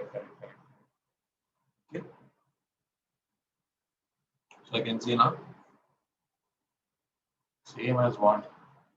Classwork question. 19. Hey, hello. Even we had this question. Here they are very much clear about buying a medical projectional radiography machine. We were just buying a simple diagnostic machine,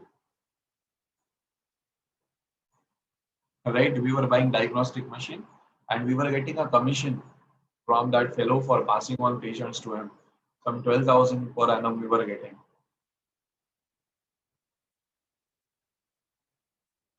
Question 10.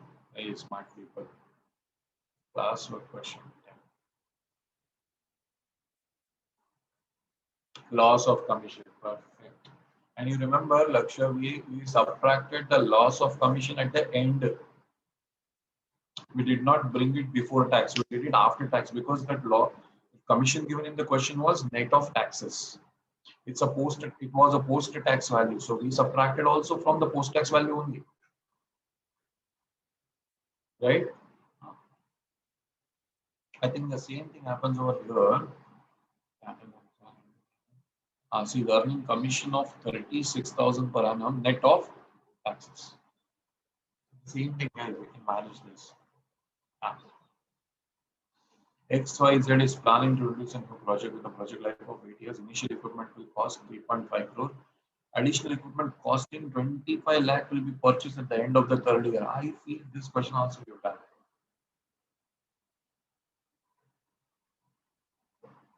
You feel like that? You feel that is more important. I always feel like no, you have done.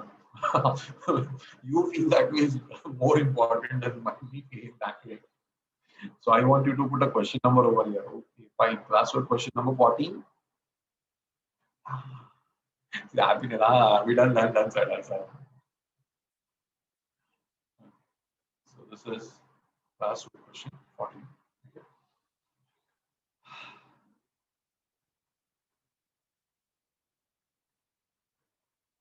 Hmm. Hello. Best of scrap question. Hey, this question is not scrap. The question is not scrap. Scrap question means the companies are disposing of the scrap by paying 50 lakh rupees of the annual charges to the contractor, and then they plan to process it. You remember sugar industry, sugarcane raw material, crushed, packaging is there, then converted into a body notebook. Remember? Huh? So the same thing, guys, same thing. Now you just tell me the question number. 13 final now? Okay. Yeah. Okay, sure, fine. It's the same question, huh, guys. We will discuss the solution of this very specifically. You know why? They assume a lot and they give you a different answer.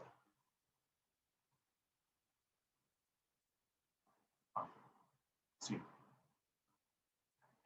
remember what we have solved? See, material stock increase are taken in cash flows. So that we have also taken. Day 120 rupees you are buying material. So day 120 rupees outflow we have considered.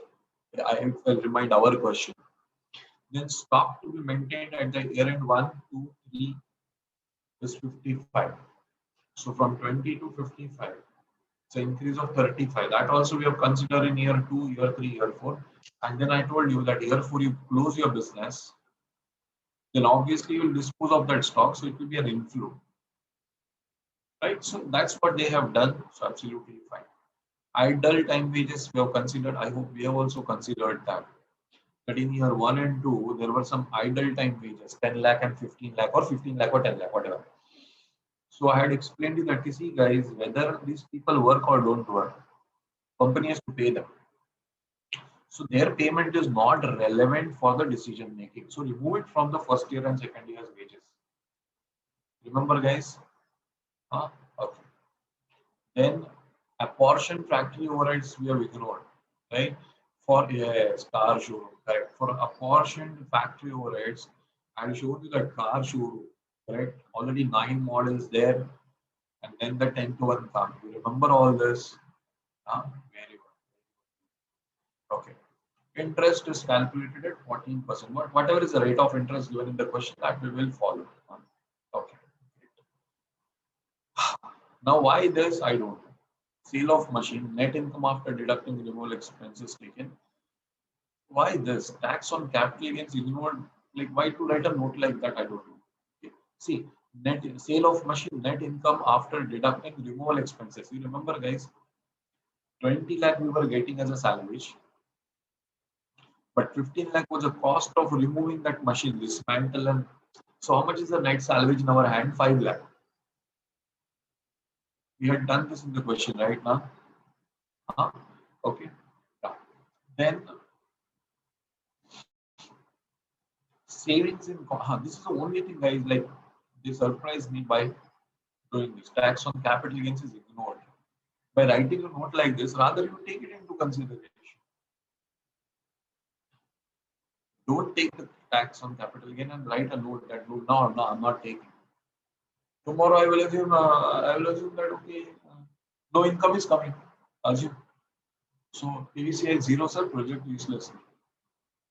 Like whatever is going to happen, why to ignore? I don't know, but this you may find this as a difference between our solution and their solution. So let me make you aware that this is the reason. Suppose you go for audit of our solution and their solution, so you will find this difference. The assume it this way. And saving in contract payment and income tax thereon considered. So that we have also done. That we have also done. When we have prepared our income statement, we have written see savings in contract 50, 50, 50, 50. We have done that, and we have not taken any tax effect separately. Why, sir? Why not tax effect separately? Not required. Whatever is your NPBT going down, no. So accordingly, your tax payable is also going down. Or if your NPBT is increasing, accordingly, tax payable is also increasing. Simple as that. Isn't it? When I write this contract expenses of 50 lakh for the next 4 years, I'm not going to pay. So you say, okay, inflow will increase. Now tell me, students, if inflow will increase, later on you're going to tax it. So automatically tax effect will be taken care of when you prepare a P&L. Correct? So I think to a great extent, even the capital budgeting part is also discussed. So let me close the capital budgeting relevant things. No need to say.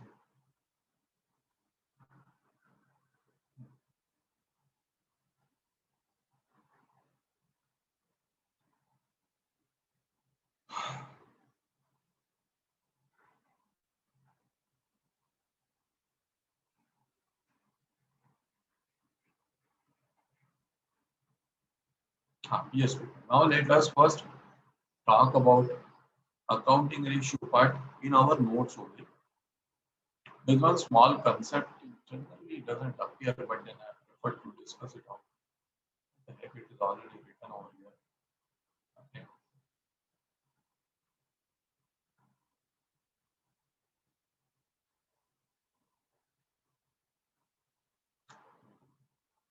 See guys, let me explain from here quickly. Then you top it up in your model. See, there is something like DuPont analysis for evaluating ROE. Now, what is DuPont analysis? DuPont analysis is all based on one simple concept, and that simple concept is to any given ratio. Huh? If you multiply and divide by the same number, does it value change? No, sure, you understood what I said. Suppose the ratio is 3:5. You multiply it by 20, divided by 20. Will the value of the ratio change? No? Okay. So some interpretations are drawn from this. So see how it helps us. See, DuPont analysis for evaluating ROE, returns on equity. So let's say returns on equity is what? NPAT upon equity. So it's same as PAH. Now this is what you guys need to understand. NPAT minus preference dividend is PAH. Correct? You all hopefully know the fact. NPAT minus preference dividend is what? PAH. Okay. So if preference dividend is nil, obviously NPAT PAH is same. So NPAT is written over here. Look at this NPAT upon equity. Now see what I told you. I'm going to divide and multiply by some numbers. See, I multiply by sales, divide by sales. I have multiplied by total assets divided by total assets. Is it okay? I've multiplied and divided by the same number. So mathematically, will the value of this ratio change? No, it won't. It cannot. Okay. Now see, if you carefully observe this now, NPAT upon sales into 100. This is net profit ratio. Sales upon total asset turnover ratio. Yeah, and total assets upon, there is right over here equity. I think there is some print over here. Sales is written, that's a mistake. Huh? This is wrong. Right, equity over here. Correct, na? In formula there is equity, na? So NPAT came over here, divided by sales, multiplied by sales. Again, but not below that, divided by total assets, multiplied by total assets. So this equity has to go somewhere, na? So the equity is over here, and NPAT is over here. Rest of the things are like multiplied and divided by the same number.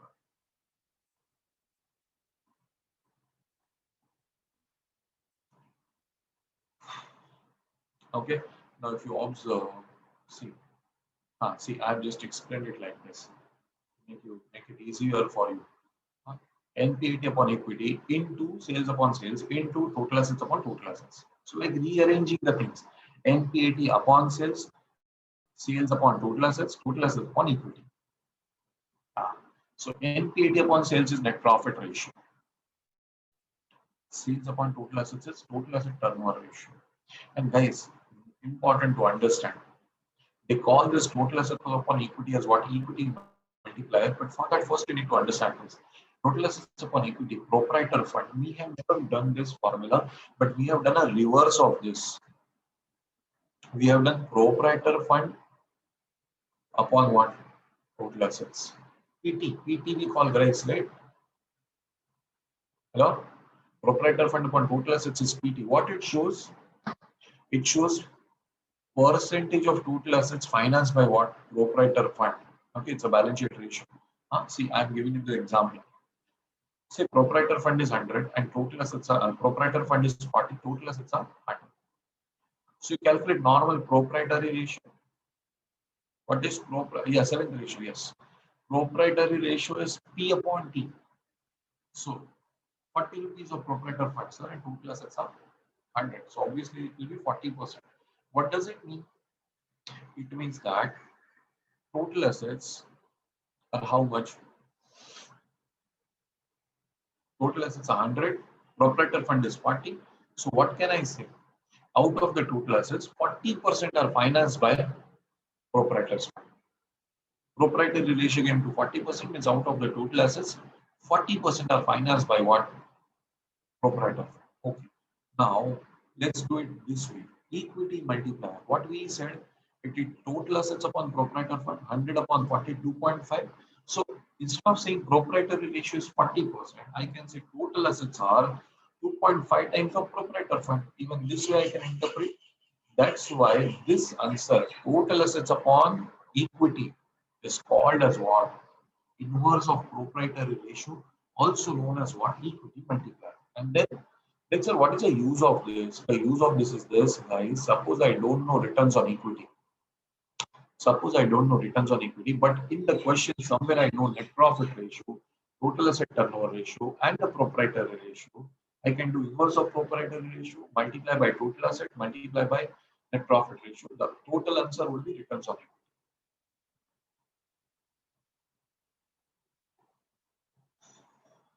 Did you understand?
Done, people?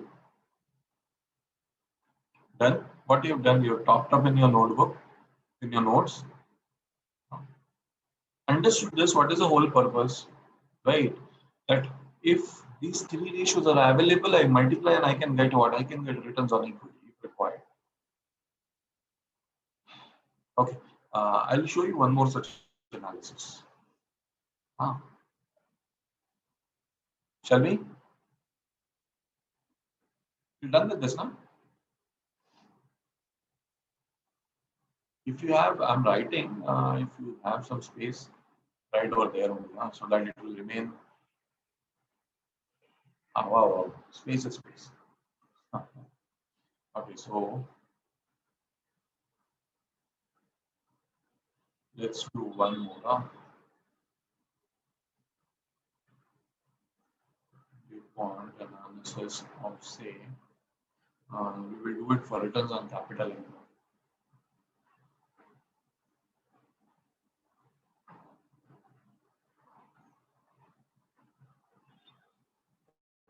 Hello, friends.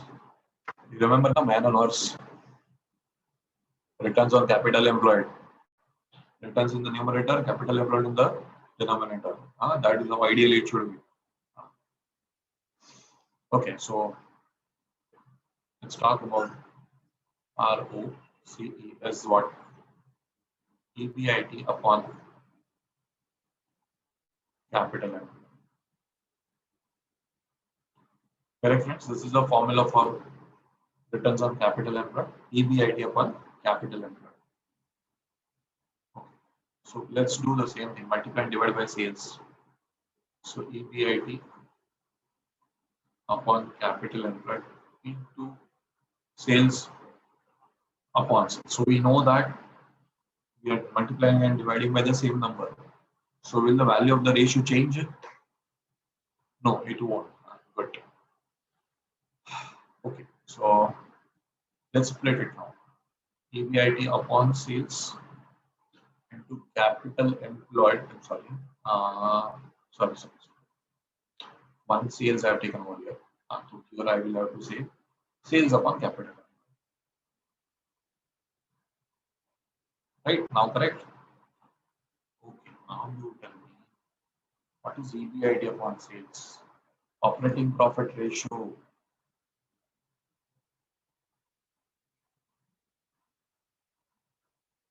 Correct?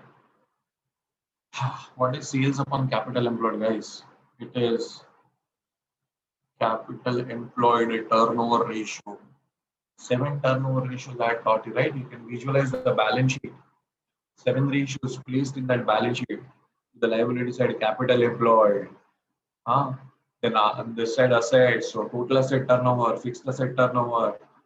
Then part of current assets, like first is working capital turnover, then stock turnover, debtors turnover, creditors turnover. If you visualize that balance sheet turnover ratios, you can remember all 7 turnover ratios. So this is capital employed turnover ratio. Okay, so in short, what? If I know operating profit ratio, if I know capital employed turnover ratio, I can multiply and get what? Returns on capital.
Done with it, guys?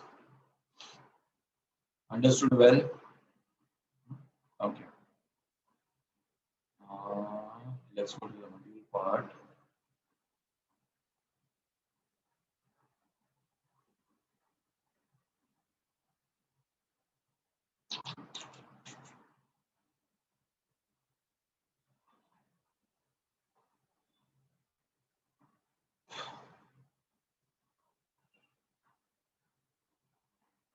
See, most of the things are same, but they have put some ratios which are not at all used. They never appear in the exam, but see, you can't assure that they will not appear in the exam. They're there in the module, so it's good to know. See, so there is one ratio.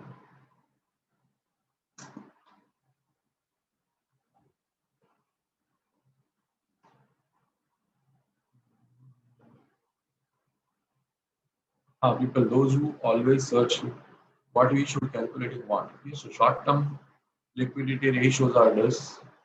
See, basic difference interval. So this is what I was going to talk about. It's very simple, guys. Very simple. So basic difference interval ratio. What does that mean?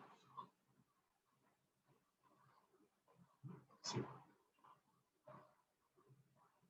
cash bank plus net receivable plus marketable security. That are your what? That are your quick assets. Or you can also say current assets minus non-quick assets divided by what? Daily operating expenses. Means suppose I have cash balance of 1 lakh. Let's say I have only cash balance of 1 lakh and my daily expenses are how much? 10,000. Tell me. As an organization, I'll be less worried. 10 times enough money, right? I have to pay. You remember, if I'll be very happy if you can correlate this with interest coverage ratio. Interest coverage ratio, similar fashion, EBIT upon interest. Okay, that I have EBIT of 1 lakh and my interest expenses are only 10,000. No worries, no tension. I'll easily pay out my interest expense. 10 times coverage. Here also the same thing. I have enough cash. I have 1 lakh rupees of cash and my daily expenses are just how much? 10,000. So, okay, fine. Like I just, okay, take it. Got it.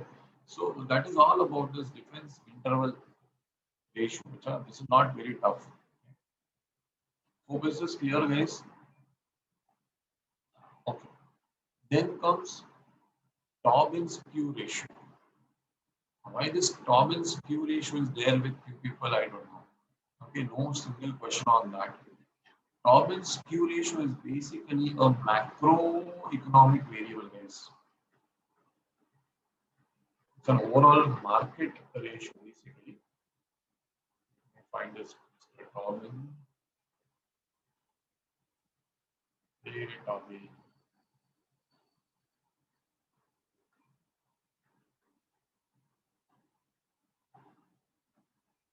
It's used in the overall market. It's not used on an individual company. It's about the valuations in the market, share market. I'm talking about. See, Q ratio proposed by James. Once again, guys. See, if you want to do further studies, you want to develop financial models, rename yourself. James or John, these are the only choices. You must have seen by now, either James, whatever, or John, whatever. They are the people to write all the theories. So what is this Tobin's Q ratio? Market value of equity and liability divided by estimated replacement cost of assets. It's a very short, not understanding.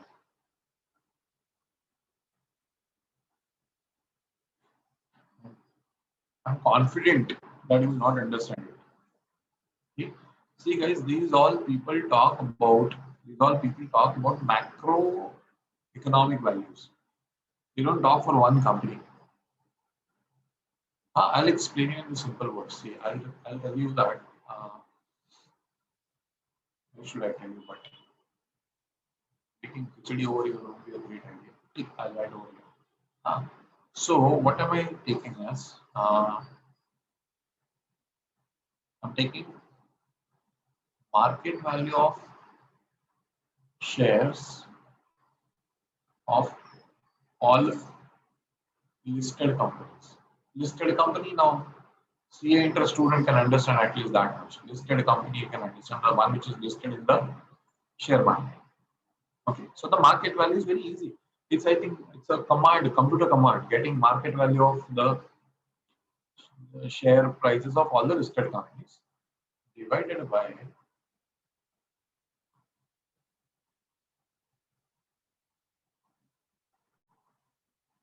the replacement cost of asset. Let me say simple costs of asset. What is what is going to happen?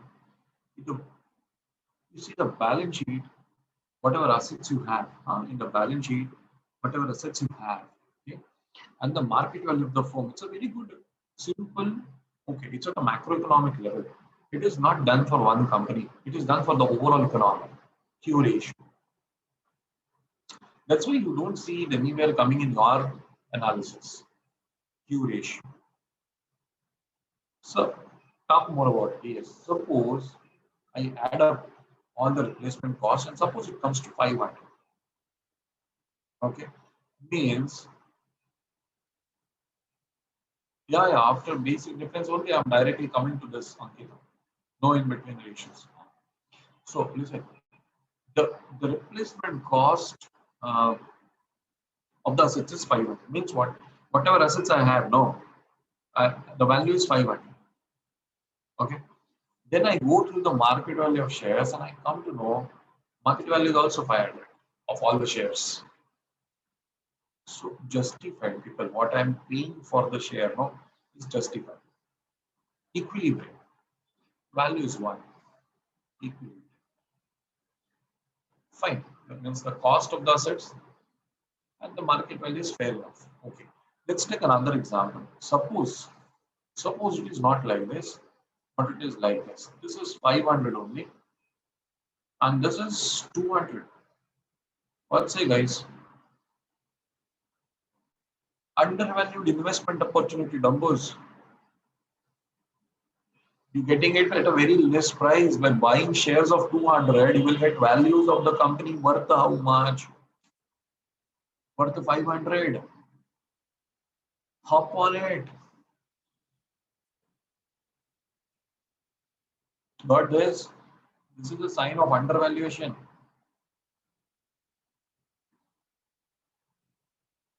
Go buy.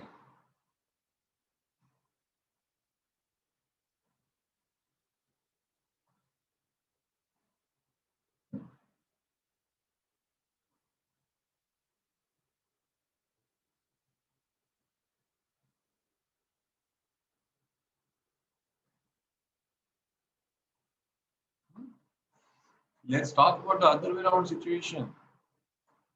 This is 500, this is 1500. Oops. 3 times. Overvalued. What to do? Go buy? No. Go sell and run away from market. Correct? Because by buying the shares of 1500, what is the value of the assets, underlying assets? Only 500. It's too overvalued. Guys, this has been historically proven for all American market crashes. Q ratio has worked. Kevlar has given V ratio also, valuation ratio. We won't have all this, but just a broad idea. Okay, see, sometimes few things we don't understand, so we think that they're logical, they're illogical, right? You must understand what I'm saying. I'm talking about studies, but already something related to the traditions and all that must have already come in your mind. And parents tell us to do something, eat something at a particular season, don't eat something in a particular season. We have always some traditions attached to it, but then at the end of it, it is science. We don't understand, so we say, ah, what? Anything, superstitions. But there is something attached to it. Anyways, like that. Many people like, what is curation? Anything. It's not anything. It tells you, see, it is very, what I have told you is very simplified version. But basically, that puts you in your mind, okay, it's the parameter of whether the market is overvalued or the market is undervalued. Right? That's a basic parameter I use when I'm buying certain shares. So,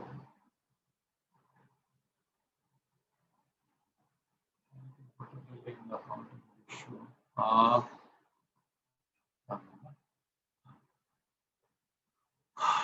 okay.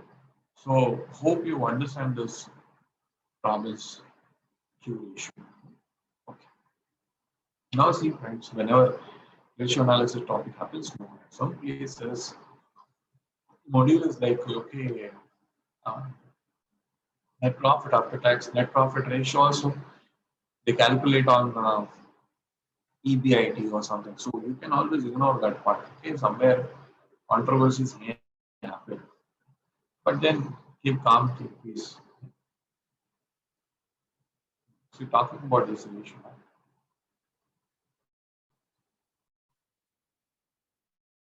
we are here so to discuss. It's very important. As a commerce student, you should be knowing all this, right? You should be knowing all this.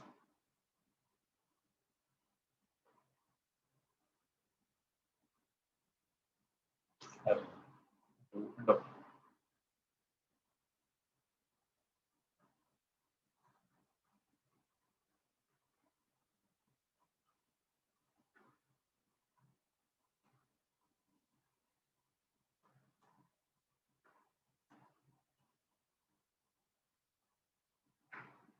Hmm. Check this news article. PNB Housing Finance surges over 100% in 9 sessions in Carlyle's fund infusion. What is this? Carlyle, hello, look here.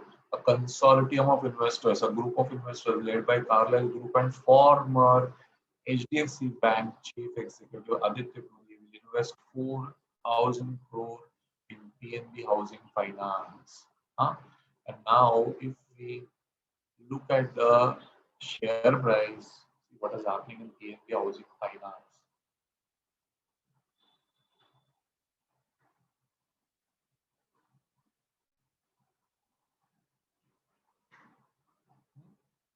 Five percent upper circuit. You want me to show something? So look at the steps. Every well, you understand what is upper circuit?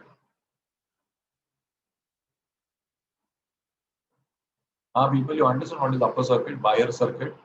Everybody wants to buy, but nobody is willing to sell. Look at the power of this name. Huh? Aditya Puri's name just got attached to the share and see what has happened. Huh? This is a 5 days view, guys. I'll show you a month back. This was 366.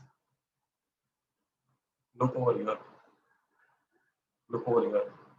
See, a month back, not even exactly a month. Today is what, 8th June, yet the month is to happen. You can see now 10th May, 366.45. 7th June, 881.40.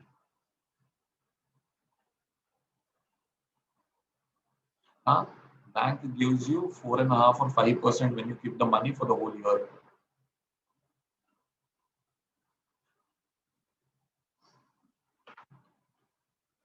$881 divided by 366.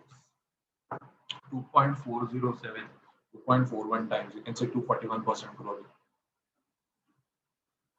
So 241% divided by 5. 48 years you will take to grow this much in bank.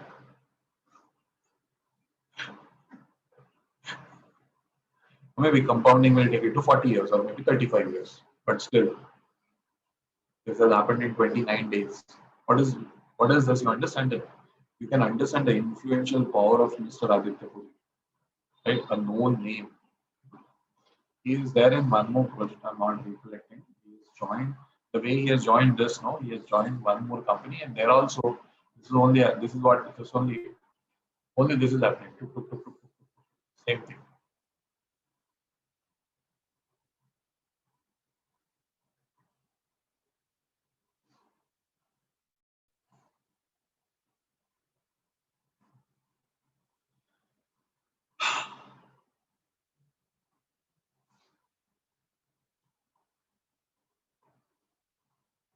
I'm not giving you. Pharmacy invested. Correct. Correct. Akshay. Yes. I'm not giving you any tips or something. I'm just showing you because you're a commerce student. I showed you Tobin's Q, then I have to show you all this things. See how it affects the valuations. Okay. So, correct, correct. He's on the board of pharmacy. Very true, very true. So, friends, I think whatever I had to add topic wise, everything is done from my side.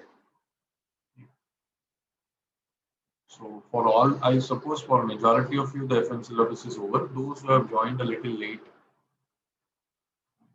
topic wise, maybe a topic or two might be left. Yes, Yash, you're left with which topic?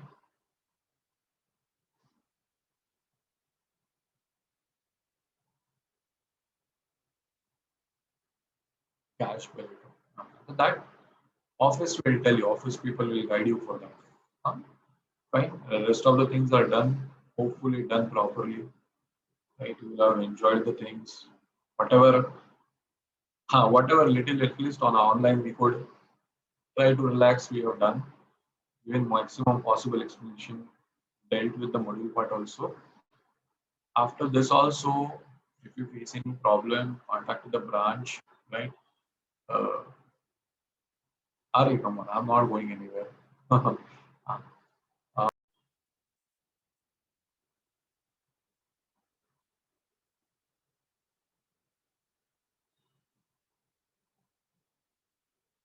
See, I already told people this. This is what you should follow. For theory, first JKC notes. Okay.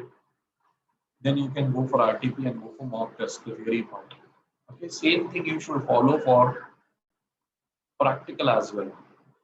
You must have seen that in JKC notes, you are covering majority of the module questions also and few past paper questions also. So JKC material itself is quite comprehensive. Okay. So you know what happens? You start running here and there, but what you have in your hand is the first thing that you should complete for theory as well as for practical. First to follow JKC notes, right? Then you go ahead. I'm not saying just stop over there, but then you go ahead. Okay. Okay. You must be knowing this. RTP comes for every attempt, revision test papers, and even mock tests. Two paper sets are with two paper sets, and they give with the solution. So you can do the audit of solution, but then keep your common sense switch on. Don't let it trip. Right? I showed you few junctions where you could also make out very easily. Ganesh, I see you after a long span of time. Ganesh, hi Ganesh. Seen you after a long span of time. Ah, back to the discussion. Ah, so see, understand this. Whenever you are solving mock tests or something, you come across a point just now. Dividend expected at the end of the year is 20, and they put it at D0. So that is something little scary. That you should not bother about. You should just understand, okay, fine, sir, I'm clear with this concept, I'll do it. Okay. Now, then my action plan is very simple, right? No big task. Refer theory of each chapter plus few sums. And should not spend more than 20-25 minutes. Okay, this is all up to completion of your syllabus, guys. Okay, means till your completion happens. Okay? What approach students have, sir, I will revise the things once the syllabus is over. Then you should not look for November 21. You can probably go for May 22. This will not happen, guys. This will not happen. This revision will not happen. And please don't bring it too formal that you should sit on. Some people have it like this, sir. At night we revise, sir. We are awake till 3 a.m. Useless. No point. You have next day lectures. You will stay awake till 3 a.m. Then your next day schedule is affected. And how the revisions are? 3 a.m. we will sit, sir. 12 a.m. we will chat with friends, sir. Then we'll go to the kitchen, cook the Maggie, sir. Eat the Maggie or a ready-made soup, or have a cup of coffee. Uh, then we'll sit on the table. We'll look at the thing. After that we'll sleep, and that's how we revise till 3 a.m. So what is the point? Give your body proper rest. Listen to me. Because you're online, majority of the things are there with you in the soft copy form. Okay. Suppose few things are not there. Use Adobe Scan software. Everybody must be having. Whatever solutions we have solved, okay, take quick photographs and convert it into PDF. Okay. Even after the lecture, suppose you have after this, you'll be having 10 to 1 also. After that, when you are relaxing, lying on sofa now, just open this. Suppose you plan to say, okay, I will revise the leverages. Okay, open this, sleep on the sofa. Leverages. Okay, what is the theory given by sir? Leverage is what? Relationship between two variables. One is dependent, one is independent. Read it. Okay, what type of leverage is has written? Operating, investing, all this combined. Okay, so go ahead. Getting my point? Okay, just quickly go to the thing, guys. If you see, it is like this: you're watching something on television. Okay, suddenly an ad crops in between. 30-second ad trailer that this Sunday you will see this movie, and some important scenes or something very intriguing, very important scenes of the movie are shown quickly in those 30 seconds. What happens? You tell me. You recollect the whole movie. Huh? To recollect the whole movie, do you need to watch the whole movie for 3 hours? No. You that quick 30 seconds and you recollect the things like that. The same principle you have to follow while revising. Only thing is that what frequency should be quick. Now that we complete the syllabus, convert it into your opportunity. Twice or thrice in a week, what you do, open this, go quickly through it. Don't make a fuss out of it that I will have 4 or 5 hours, then I will revise. It will never work, guys. Trust me. You have to create time and do a smart revision. Once the classes are over, you have 12, 13, 14 hours a day. That time we should be like already exam ready. Then we will solve the papers. But then when the classes syllabus gets over, then you say, now I will revise, then you will be late. Keep it a concurrent revision. In audit, you learn a concurrent audit, ongoing audit. Like that, you should be doing ongoing revision. So you open your books, right? You take up any topic in between. Suppose you take estimation of working capital. Okay, what's a big deal with estimation of working capital? See, guys, what is the theory? Suppose I'm revising. Okay, sir, I want to revise estimation of working capital. Okay, fine. So I will go here. Uh, See, what am I going to do? Important points. This is what we had started, if you remember. Okay, right, people? Huh? Important points is what we had written. I'll quickly go through all these important points. All activities assumed to be spread evenly throughout the year. All purchases and sales on credit. Opening stock is assumed equal to closing stock. So raw material consumed is purchases. Doesn't apply when the company is new. Same for cost of goods sold. And WFP is calculated in this way. Done in 5 seconds. Okay. Then what? Then we'll see the analysis table, right?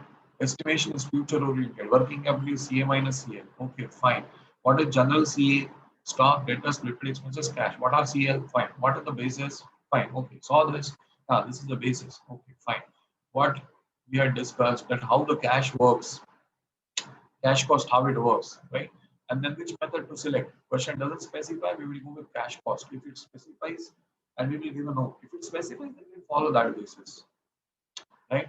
Guys, okay, I went it a little fast, but what, 10 minutes, 15 minutes, correct? After this, what? You just go through a few questions.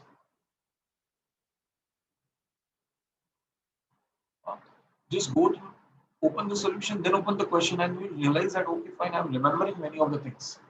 I'm remembering many of the things. When you go through all this, if you have all this written properly, see from the beginning I was telling, write it properly, keep everything proper. If everything is written properly, guys, it takes 15 to 20 minutes to revise a particular topic. You need not solve all 12 questions. Even if you solve 2, 3 questions or you solve it, go through the solutions. At least you can remain updated. See, just now also I took a quick talking about working capital within a minute. At least few things strike back to you, yes or no? Working capital is done in the initial stages, but if we go like this,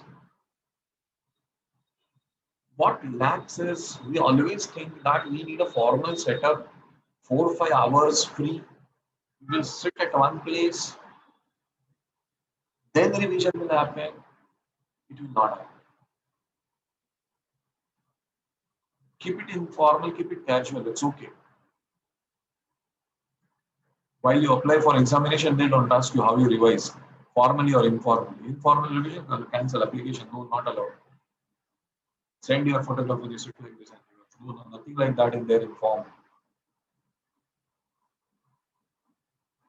So keep short spans of revisions, guys. And you know what? We are very happy. You know what? Nowadays, like we are very happy to see. We're happy to see the web series. You add up the duration of the web series. You are made idiots. You add up the duration of web series. It will go more than 5 hours, 6 hours. People actors stretch first part 50 minutes, second part 35 minutes. What happens? Small part. 35 minutes only. We'll see. When the duration is small, you're okay with it, right? Same logic you apply in your studies. Somebody asks you that after the lectures you see this movie for 3 hours. More, sir. For 3 hours.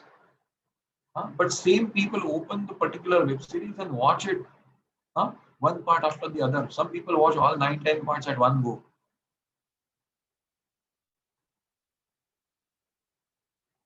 Correct, na? Huh? So can't you apply that logic? Always learn what is beneficial to you. You apply that logic in studies. Keep a target of 20, 25 minutes for one subject. Okay, if I revise one topic, where we have exam tomorrow? We don't have exam tomorrow. So today it's not necessary that everything should be done in one day only. Do revise one topic, 20, 25 minutes for one topic. Leave it. Take some theory subjects, read 2, 3 questions of that. Okay, what I used to do, I would stick a I'd paste a paper on my notes. Okay, and make a column in that. First reading, second reading, third reading, fourth reading. So I'll go on writing. Okay, this date, reading 1 done, reading 2 done, reading 3 done. Or question 1, what did I read? I'll keep a record of that on that piece of paper which I'll paste on my notes. It helps, guys. You read 20, 25 minutes of FM. Okay, keep it aside now. Short movie, more interest. Long movie, less interest or no interest. So 20, 25 minutes FM done. Okay, keep it aside. Change. Accounts or economics or audit. 2, 3 questions. Now people will tell me, sir, what 3 questions we do when we will complete? Do it. 150 days are almost okay. 140 days are there. 3 questions you do, it becomes more than 400 questions. And some questions we know. Not every question we have to read. There are exceptions also. Some questions we understand very logically. So it's like, no, sir, it's okay. We don't read it is also fine. Just going through within second. So on a particular day, you may end up doing 4, 5, 6 questions also. Theory part I'm asking. Follow this, guys. Regularity will matter. Regularity will matter. Okay, if you're already lagging back, if you're already lagging back on your revision part, do it. Do it. Okay, don't keep it pending. Okay, nothing much from my side. The only thing I would like to tell you.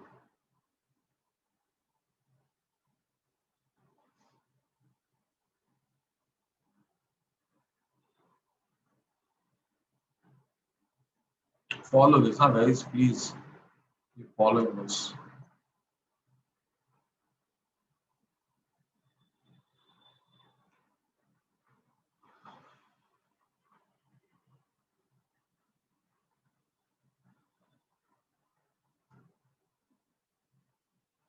Okay, so I'm done. Fine. So, guys, all the best. Now, yes, what do you want to say, Umeshwar?